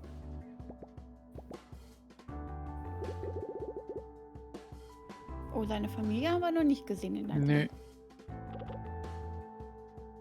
Grumpy Bird. Ich hoffe aber nicht, dass die Dialoge so sind wie bei Little We Bitch in grew the up on Woods. Die nerven mich ja gerade Games tierisch. like Theme Hospital were Weil a zu big viel, inspiration oder? for us. But we Oh, also wanted so to ohne make a game Inhalt. that tells a story alongside the Oh. usual management. Ich fand ja den Humor eigentlich ganz witzig zwischen den beiden, aber Mhm. ja, es ist mir wahrscheinlich auch zu viel Gelaber. So, it turns out that humans are coming back for some reason, and they need a place to stay. There's old, rundown buildings all over the place, and you're just the bear for the job.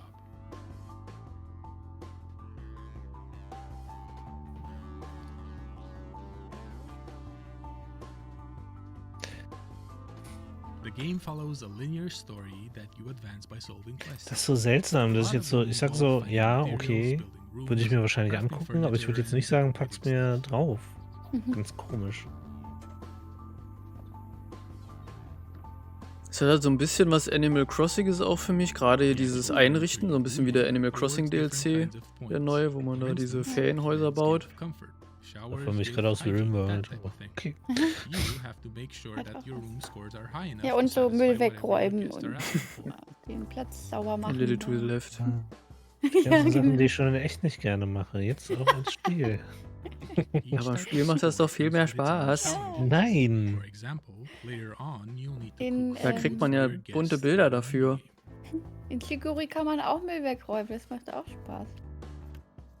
Beim Power Wash Simulator habe ich virtuell auch Spaß mit etwas, was ich nie in Real Life machen würde. Ja, du spielst auf Farming Simulator, das ist genau Das ist auch genauso.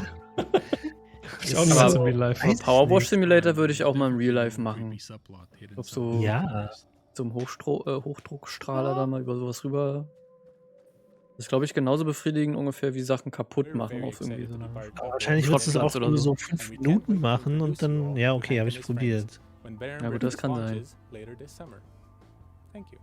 Also wäre es bei mir halt. Kärchern ist richtig geil, siehst du? Da kann man schon Later this summer. Stimmt, Kärchern. Die Waschanlage. Siehst du? Kannst du das mal Auto waschen kommen. Mit dem Dyson V8 werde ich auch demnächst mal mein Auto saugen. Das wird auch geil. Hashtag Werbung. Ist dein Auto auch mit V8 Motor? Heißt das nicht auch so? Leider nicht. Ich glaube sogar mehr Leistung als der drin ist, dann ja. Ja. Schön in den Kofferraum legen und immer rumprotzen. Ich habe einen V8.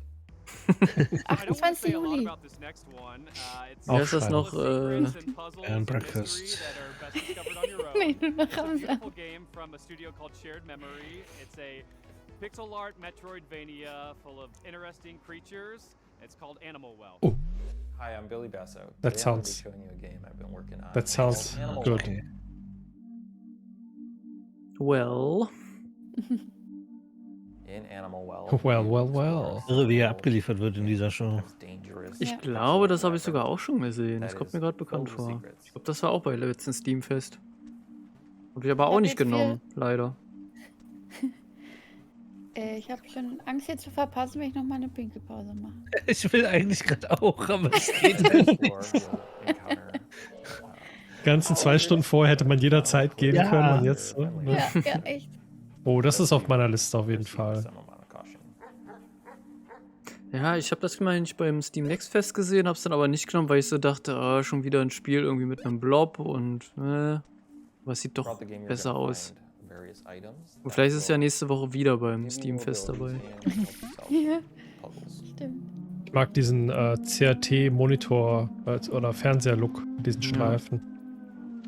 Oh, das sieht nice aus. Every item in the game has multiple uses, but you're gonna have to experiment if you want to figure out what they all are. Oh, wie geil. Okay. I am sold. You can play frisbeewiththedog.com. Ja, die Map hatte sehr was von Hollow Knight, stimmt. Oder auch Ori. Animal Well is a pixel art game.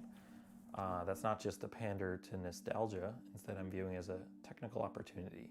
A 4K TV screen has 144 tiny pixels, but that means I have 144 times as much processing power to apply to each nur pixel. Stills mache und keine See a Animation. lot of things like fluid sims or dynamic lighting effects that haven't really been used in a pixel art game before.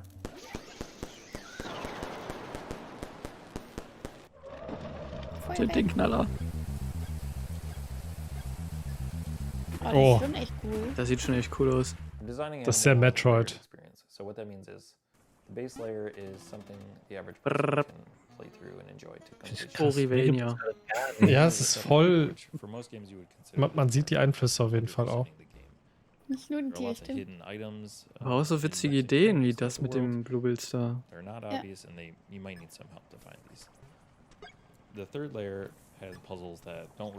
Das sind halt so ein bisschen die Sachen, die ich dann auch an Haiku doof fand. Das war halt einfach alles nur geklaut. Da waren halt kaum eigene Ideen drin. Und das hier ist natürlich auch Metroidvania und hat viel davon, aber man sieht irgendwie, es hat viel mehr eigene Ideen irgendwie.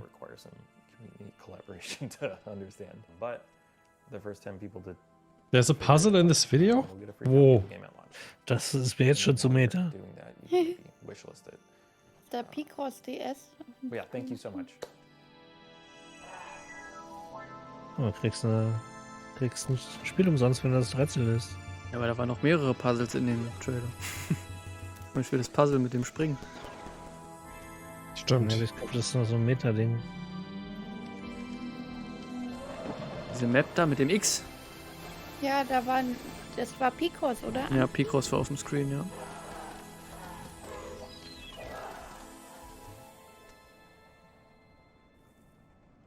Ja, das sieht eigentlich doch ganz interessant aus.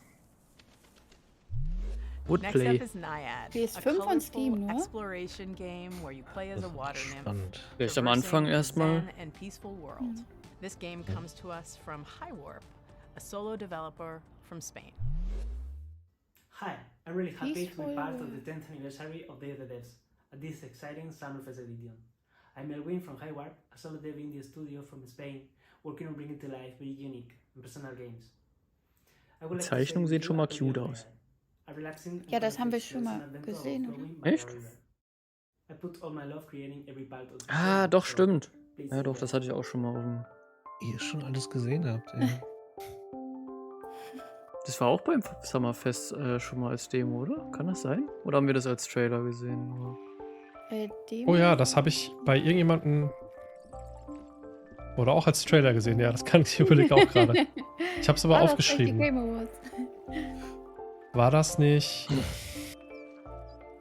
Ich glaube, das war dieses eine Mix Gaming Showcase, was ich mir mal angeguckt habe, wo ich eine Zusammenfassung geschrieben hatte. Ach ja, Wholesome Games hat doch auch noch einen Showcase, ne? Ja. Der Wholesome Game Showcase ist am Samstag. Ich dachte, der war am Samstag jetzt. Ja, 18:30 Uhr. Mhm. Help them to find their way, avoiding obstacles and dangers, using your skills. You will immerse through a lot of beautiful places. Wie heißt das jetzt nochmal? Nayad. Nayad. A joyful creek. N-A-I-A-D. Nacht, Andi. Water symbolizing life. Nacht, Andi. And little by little. Untertitel sind wahrscheinlich einfach für die Inklusion, Leute. Making sprout flowers into path. Morgen ist 21 Uhr Tribeca Games. Da hatte ich letztes Jahr irgendwie voll die Erwartung, weil es so um Narrative Games ging, aber dann war es irgendwie nichts Neues. Sowas wie 12 Minutes wurde da nochmal gezeigt. Bin ich aber auch gespannt, was da morgen kommt. Da würde ich aber auch reingucken, wenn das Narrative-driven ist. Ich habe beim letzten Mal, glaube ich, gute Sachen für mich mitgenommen gehabt. Also da waren nur weiterführende Infos zu Spielen, die alle schon bekannt waren. Okay. Letztes Jahr. Under the sunrise, change its color, even tie small flowers on it.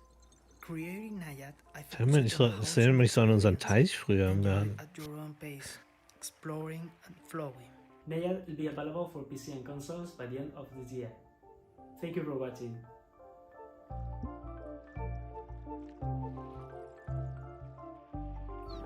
Ach ja, komm.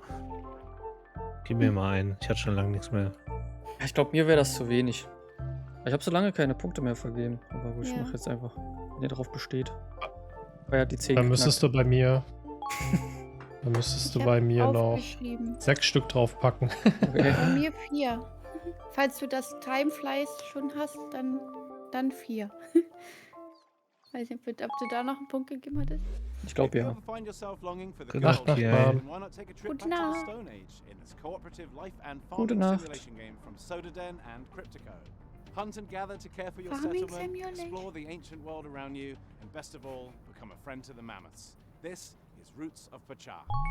So geil, dass die da alle mit so einem Hütchen stehen. Ich weiß nicht, ob die Punkte stimmen, aber wir sind jetzt theoretisch bei 9, 9, 10 und 13. Danke. Hola a todos, I am Dancer, the main artist.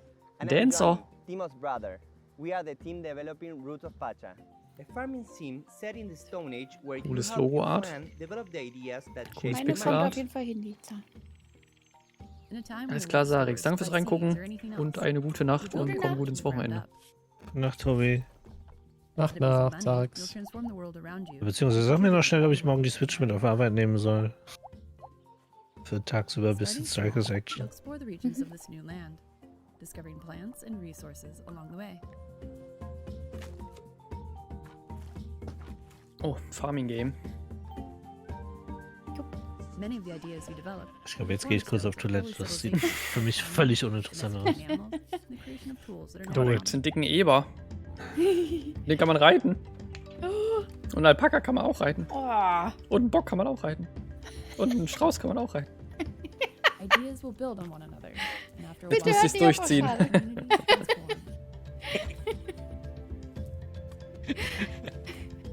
Da gab es keinen Rückzieher mehr jetzt gerade. Nee.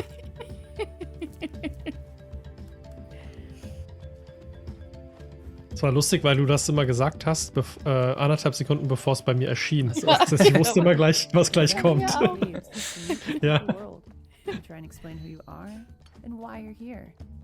Ja, es hat was sehr Stardew-iges. Ja. Ja. Wenn jetzt ja, 100%. Diese Steine schon. Und wenn jetzt die Dungeons noch irgendwie Level haben, dann ist es komplett. Ich finde irgendwie das Ganze außerhalb und irgendwie jetzt die Tiere und so, finde ich, sieht irgendwie alles ein bisschen besser aus als die Charaktere. Charaktere mag ich irgendwie nicht so. Nicht, weil die Köpfe so groß sind vielleicht. A link to the paste.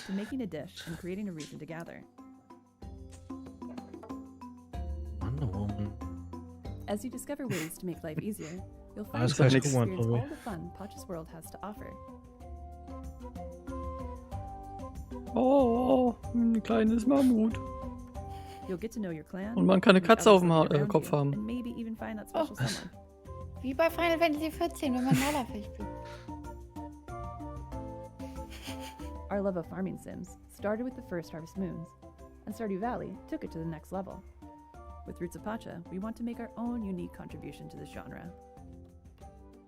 We're working on this project. Es ist keine Farming Sim, wenn kein Pöttinger Impress 125F drin vorkommt. Sorry, Leute. Bitte? Du musstest, warst du mal reingeguckt da? Ja. Du musstest mal lesen, das ist so PDF. spannend wie... Also ich habe es nicht genau gelesen, ich habe es überflogen. Schon lustig. Das ist eine ganz andere Welt. Es war aus dem Farming Simulator, den ich gestern Abend noch angeworfen Play the hatte. Demo now. Das ist doch was für Mel, für Steamfest.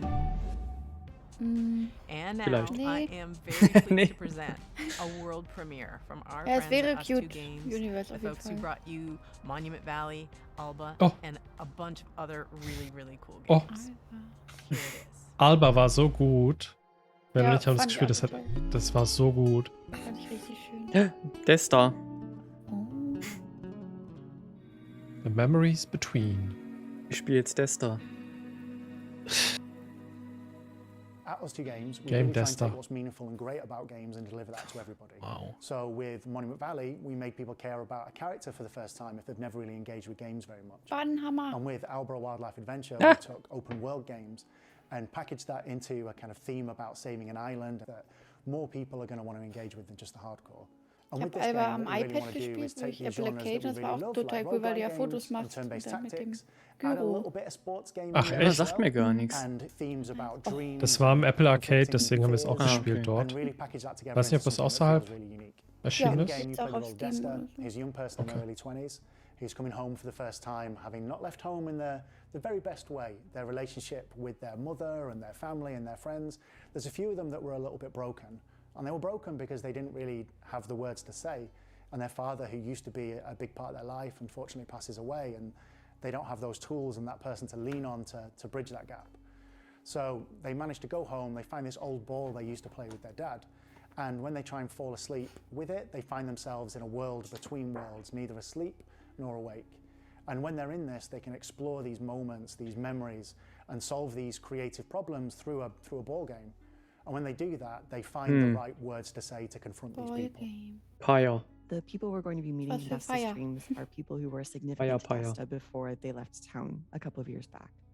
And there are lots of people they don't know quite as well, too. Das von den Leuten Some Welle, people genau. have been shaped by Desta's impression of them in their dreams, but they've all had a profound impact on Desta's life. These characters are really interesting because all of them are interwoven as part of Desta's story, but also with each other. They don't just appear as abstractions, but they really feel like a part of the makeup of Desta's background. One way or another, the people that Desta meets throughout the game helped Desta become who they are today.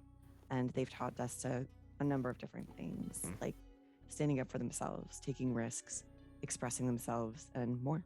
There are a few different themes in the story, but I would say that Ich habe das Gameplay nicht verstanden, ganz ehrlich. Finding yourself, courage and perseverance. Und irgendwie ein bisschen, ich weiß nicht, ob es jetzt turn-based mäßig quasi war. Ja, und so sah das ein bisschen puzzly aus eigentlich. Aber für mich hat's jetzt halt auf den ersten Blick erstmal an Pyre halt erinnert, weil man da ja auch mit so einer Art irgendwie Football-mäßigem Sportspiel irgendwie Okay, austrägt. Das kenne ich nämlich noch nicht, deswegen. Dwelling over how you might have said something in a conversation and like having that play over and over in your mind, which is like one of the core themes of the game. It's definitely got more depth and more game mechanics than anything we've made before, and it's been designed from the ground up to be a multi-platform title. We're really looking forward to telling you more about Desta, the memories between, in the coming weeks and the coming months. Ja, also es wirkt als hast ein kleines Spielfeld und dann ein bisschen rundenbasiert. Dann +1 für mich, auch wenn ich mit dem Genre noch nicht viel anfangen kann, aber ich mag die Devs total gerne. Hi, I'm Ewout and I'm the developer of Schim. And I'm Niels from Exernice, and I help Ewout develop Schim. We're located in the north of the Netherlands in a town called Leeuwarden. We are a team of 2, plus the talented people at Moonseller who do the audio.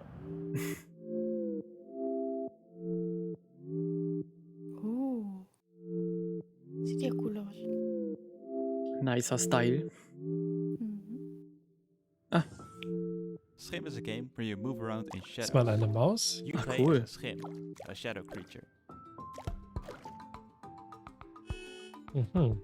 As a whole, Schim is made to be approachable for a variety of players. At its core, it's about jumping around in shadows and platforming towards the end of a level.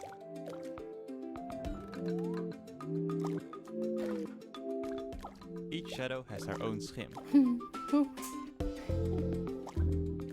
The player plays around as a Schim of a human.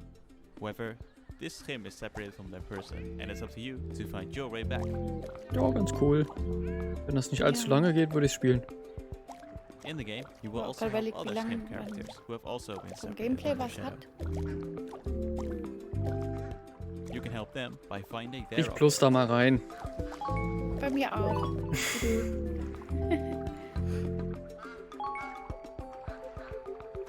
Schim takes big inspiration from the feeling of playing as a child.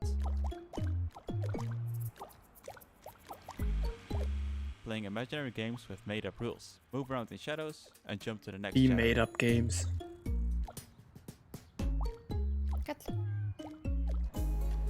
Ich glaube, dieses von Schatten zu Schatten springen hatten wir tatsächlich als Kinder mal gespielt.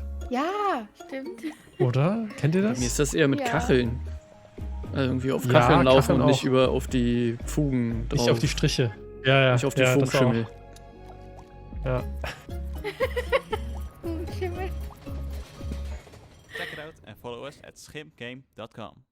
Aber das kann man noch nie aussprechen dann. Schrim. Hi everyone and thank you Dev the Dive Schrim. Schrim. I'm Anne, the manager of Asobu, a community hub for indie game creators in Tokyo.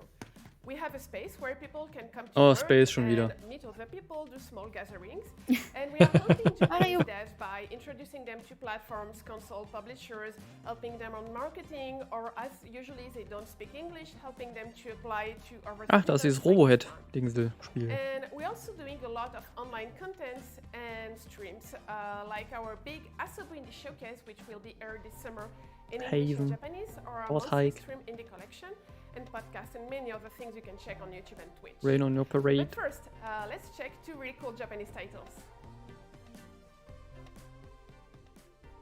Okay.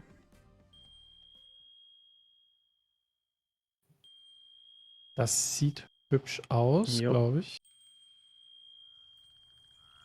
Aber ich kann das nicht lesen. Da müssen wir erst die Schrift entschlüsseln zusammenkrabbeln. Das kriegen wir schon hin. Dieses Das Japanisch. sieht wirklich sehr hübsch aus. Fox and Frog Travelers, The Demon of Arashino Island, is a 3D action adventure game with a Japanese-inspired atmosphere. Das ist doch etwa eine Krabbe auf dem Tisch gewesen. Yourself on Arashino Island and starts traveling with Frog.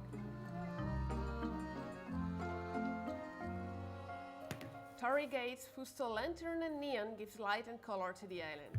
But something is lurking in the shadows, inching even closer. Oh je. Clock Tower mit Evil Maskman. Oh, wie gemein. Fox and Frog Travelers is developed by Rias, an illustrator and concept artist that came up with the idea for it, based on one of his illustrations. Ja, ich habe auch erst gedacht, das wäre Asobo Entertainment. Und die sind Asobu. Fox and Frog Long Journey Through the Night is planned for release in a few years. Oh. Oh. In a few years, okay. Ja. Bei Day of the Devs auf dem Twitter-Account haben die einen schönen Übersichtsthread, wo die jetzt jedes Spiel nochmal posten. Sehr gut. Ja. Wir können nichts verpassen.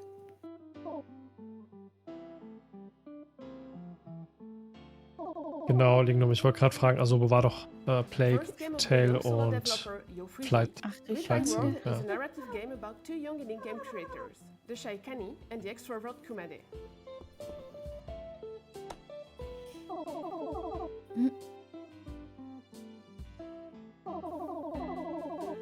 Mixing influences from comics like Ghost World and games like The Beginner's Guide or Moses 3.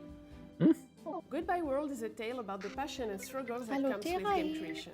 Through certain chapters of the story, rendering beautiful pixel art in a resolution close to the Super NES and Game Boy Advance. Hello, Tirael.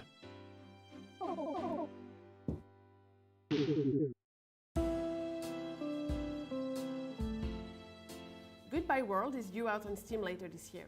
If you like those games, don't hesitate to Ich mag ja solche Spiele eigentlich, die so ein bisschen Meta halt sind. Ein Spieleentwickler, der ein Spiel entwickelt und dann spielst du das Spiel.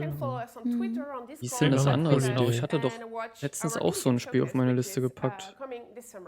Irgendwas mit Dreamer oder so? Ja, hatte ich auch gespielt. Das fand ich auch ganz cool. Das war so Point and Click, wo einer Game Developer ist. Our next game, Birth, from solo developer Madison Carr, who hails from Chicago, explores the idea of quelling loneliness. Uns geht's gut, Tira. Wie geht's dir im Urlaub? Hi, my name is Madison and I'm making a game called Birth. Wir haben jetzt gerade das Summer Game Fest geguckt, aber da waren wir eher ein bisschen underwhelmed, weil die AAA uns nicht so zugesagt haben. Aber jetzt hier bei Day of the Devs sind wir eigentlich ganz gut bedient. Das sieht ja aus wie Landlord of the Woods, was ich auch im Stream angespielt hatte, aus dem Ukraine. Oh, stimmt. Das ist genau der Stil. Stimmt. Birth is a point-and-click puzzle game Ist das about wohl von living derselben alone in a large Person? city. Perhaps. In Wie order hieß to das quell your jetzt? Mist. loneliness, you decide to Birth. create a creature. Ach ja, Gut. ganz einfach. Ich bin noch stumm die ganze Zeit. Ja, ist es, Mel. Oh. Ja, lustig. You will explore libraries and post offices and museums. Oh, wie fies die Gesichter sind. And apartments Ja. that don't Eieiei. belong to you. 15.000 bis 20.000 Schritte am Tag. Eieiei. Krass. War nett, dass du welche für mich mitmachst. So, jetzt muss ich dem Tier ja auch nochmal sagen, dass er noch beim Quiz antworten muss. Landlord of the Woods hat auch Madison K. gemacht. Das ist jetzt auch keine Überraschung. Das ist doch sogar das Rätsel, was du da gemacht hast, oder? Mit dem Brief gerade. Und den komischen Pilzen und so. Vielleicht war das sowas wie der spielbare Prolog oder sowas. Also Ja, eventuell. aber ich hatte ja den Bug und konnte es nicht beenden. There are no instructions and you are rarely doing the same thing twice. Also es ist ja wirklich irgendwie creepy, aber ich mag den Stil total. Cruet. Stimmt, dass ihr Bescheid sagt, wenn mein Mund sich bewegt und nichts rauskommt. Die Spiele waren so interessant. Ja, Ich meinte auch den Chat. Also, keine Sorge. Ich habe nicht auf den Vorschau-Screen geguckt. Ja, ich auch. I made this game with my whole heart and I hope that you like it. Ich krieg, ihr könnt einen Punkt nehmen. Ja, doch. Bin dabei. Danke.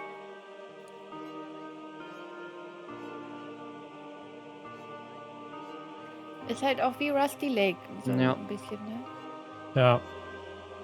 Ich würde es auch auf meine Liste schreiben, weil ich die anderen Spiele auch noch spielen wollte. Ich nicht, jetzt aus Protest. Och. Ich bin dagegen. Genau. Denn ihr seid dafür. Ich hatte früher mal ein T-Shirt mit dem Uli Stein-Pinguin, der das Schild dagegen hochhält. Das war mein Lieblings-T-Shirt. Ist doch cool. The mechanics underscore the message that there's always a way through grief. You may get stuck, but you can always stop, reevaluate, and keep moving. It's all just part of the puzzle. Hi, I'm Florian, co-author of the upcoming narrative puzzle game, How to Say Goodbye. Ah, ich habe auch angespielt. Oh. Das ist ein Legume-Spiel. Das habe ich schon saulang auf der Liste. Dachte, ich hätte es verpasst oder so. Ich gehe jetzt nochmal schnell. Bis gleich. Okay. Bis gleich. Plopp, plopp, plopp, plopp. In How to Say Goodbye, you help Art und Sound sind da halt wieder sehr gut in dem Spiel. Bei mir war das ein bisschen zu wenig mit dem Puzzeln. Zumindest das, was ich in den 15 Minuten gesehen hatte.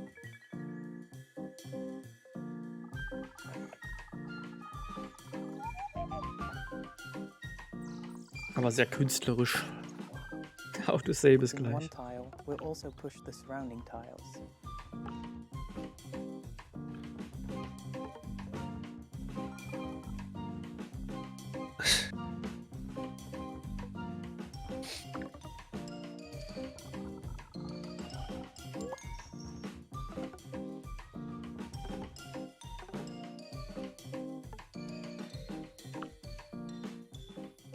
The puzzle elements are only moved around, but never removed. Aber Rebelle ist auch ein großartiger Song von den Ärzten, Legume. Puzzles never end up in a state where Textemäßig finde ich die Ärzte tipptopp, aber ich habe mit der Musik nie so connected. Okay. Also spätestens hier Schrei nach Liebe und sowas, da haben die mich damals schon von den Texten abgeholt. Da war ich 12 oder so. Oder 13, aber ja. Die sind schwer in Ordnung. Aber follow genau, various musikmäßig characters einfach. looking to discover why they are still here and how to move on while trying to escape the grasp of an evil wizard who doesn't know how to let go. Exupéry. Ist das nicht Antoine de Saint-Exupéry? Ja. Daher kenne ich das auch. How to Say Goodbye tells a story of loss and grief, but we intend the experience to be as gentle, kind and positive as possible.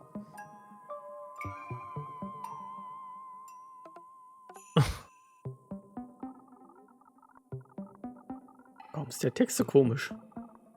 Ja. If this sounds like something that you would be interested in, please wishlist the game. Hast du deine Brille nicht auf? To us. Thank you.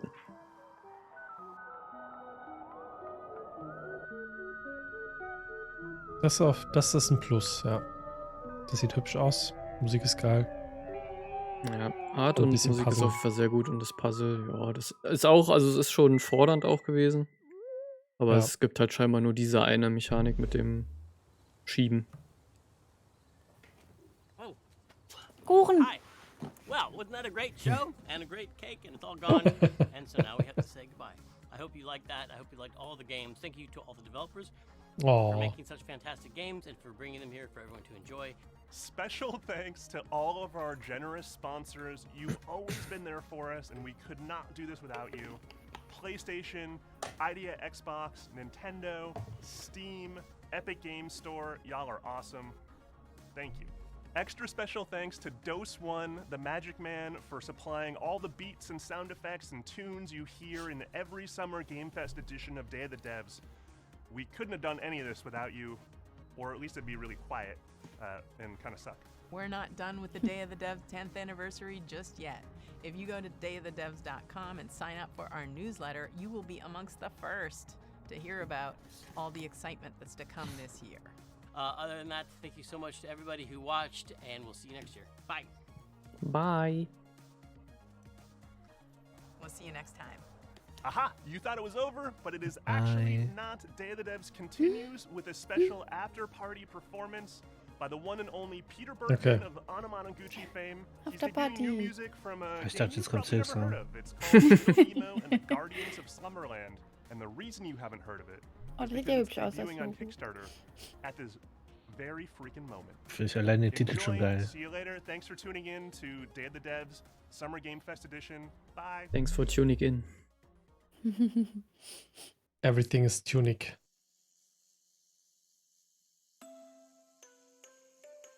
Nachtwelle. Ja, das war doch schöner. Oh, ich will noch was von Monkey Island sehen. Wäre auch nicht schlecht. Was willst du? Gute Nachtwelle. Black Jets hat geschrieben. Monkey Island. Ja. Habe ich eben auch mal kurz dran gedacht. Das ist auf jeden Fall auch cool. Soll ja noch dieses Jahr kommen. Aber wir machen jetzt hier wahrscheinlich auch einen Clap, oder? Also langsam ins Bettchen, also ich zumindest. Ja. Ja. Wir streamen weiter. Genau. Aber war doch gut, dass wir das noch geguckt haben. Haben wir auf jeden Fall noch ein paar Spiele. Also, wir haben ja eigentlich fast alle mindestens verdoppelt. Wenn nicht sogar noch mehr. Ja. Von 4 auf 11. Und 2 habe ich mir noch in Klammern aufgeschrieben.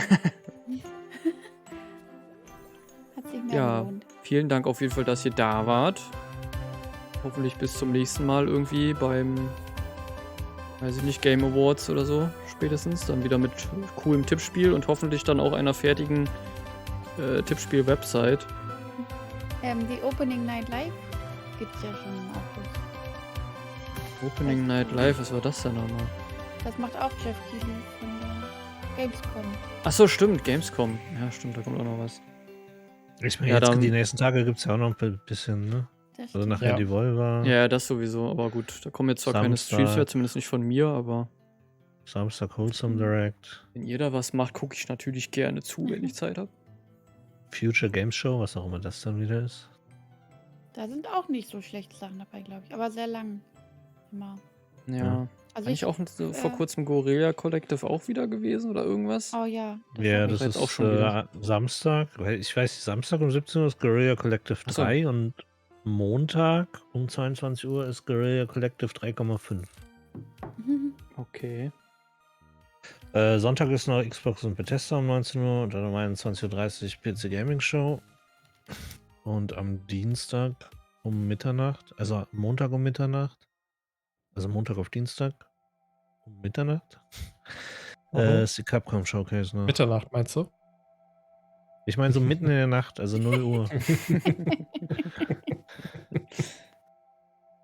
Ja, ist auf jeden Fall ein volles Programm die nächsten Tage dann noch. Ist einiges los. Ja. Ist E3 oder auch nicht? Ja, eigentlich schon E3-Ersatz. Ja. Ja, können wir gerne drüber quatschen in den jeweiligen diversen Discords und so. Oder vielleicht macht ja jemand von euch noch irgendwie einen Stream dazu. Bei mir geht's dann Samstag, Sonntag früh noch weiter mit Web und vielleicht, wenn wir Web durchkriegen, noch 2 kleinere Spielchen. Ansonsten, auf jeden Fall muss ich noch ankündigen, am Samstag dann abends um 20 Uhr, also außerhalb meiner normalen Streamzeiten, gibt es dann nochmal einen zweiten coolen Koop-Stream mit Marcel, Anki und noch einer Geheimperson. Da wird dann Hellstuck gespielt, ein wahrscheinlich Jump King-Klon, wo wir aber im Multiplayer gemeinsam oder gegeneinander versuchen, möglichst schnell hochzuklettern und nicht runterzufallen. Ja, das klingt auf jeden Fall nach sehr spaßigem Spiel und ja, hoffentlich wird es auch gut. Ansonsten haben wir zumindest coole Leute dabei. Dann wird es bestimmt trotzdem lustig. Ja. Auf welchem Kanal? Bei mir dann auch wieder. Mhm. Ja, dann vielen Dank nochmal, Mel, Legume und Fire fürs Mitmachen. Und ja, man sieht sich bestimmt die Orga-Krabbe. Früher oder später woanders wieder. Wenn ihr noch was promoten wollt, dann gerne eure nächsten Streams oder so. Ja, bei mir wird ja demnächst auch Demogramm gedöns. Stimmt, ja, nächste Woche ist Steam Next Fest, da gibt es bei uns wieder viel, ja. Ja, da werde ich auch mal reingucken. Ansonsten am Wochenende hoffentlich viel Mario Strikers. Da werde ich mal reingucken, weil das muss ich auf jeden Fall mal sehen, bevor ich es kaufe. Ja, da schaue ich auch rein. Bei mir, wie üblich, Freitag, Sonntagabend dann einfach weiter mit dem Current Story Game, was immer noch Citizen Sleeper ist. Das Spiel hört nicht auf.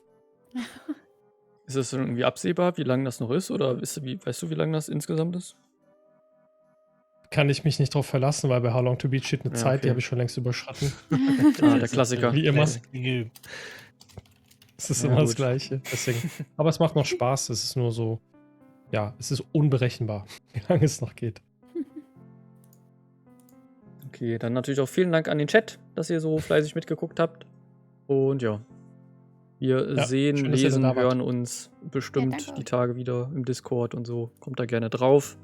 Dann könnt ihr mit den ganzen Leuten hier auch quatschen. Lasst, wie gesagt, auf jeden Fall Follow da bei Legume, Mel und Fire.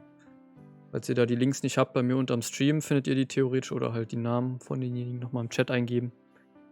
Ja, dann sagen wir tschüss, gute Nacht, schlaft schön, kommt gut ins Wochenende und wir sehen uns. Ciao. Ciao. Hilfe, ich muss jetzt auf die Szene wechseln. Hilfe. Wie lange muss ich noch winken? Hilfe, nein. Okay, die Szene ist schon mal weg, aber man hört euch noch. Hilfe.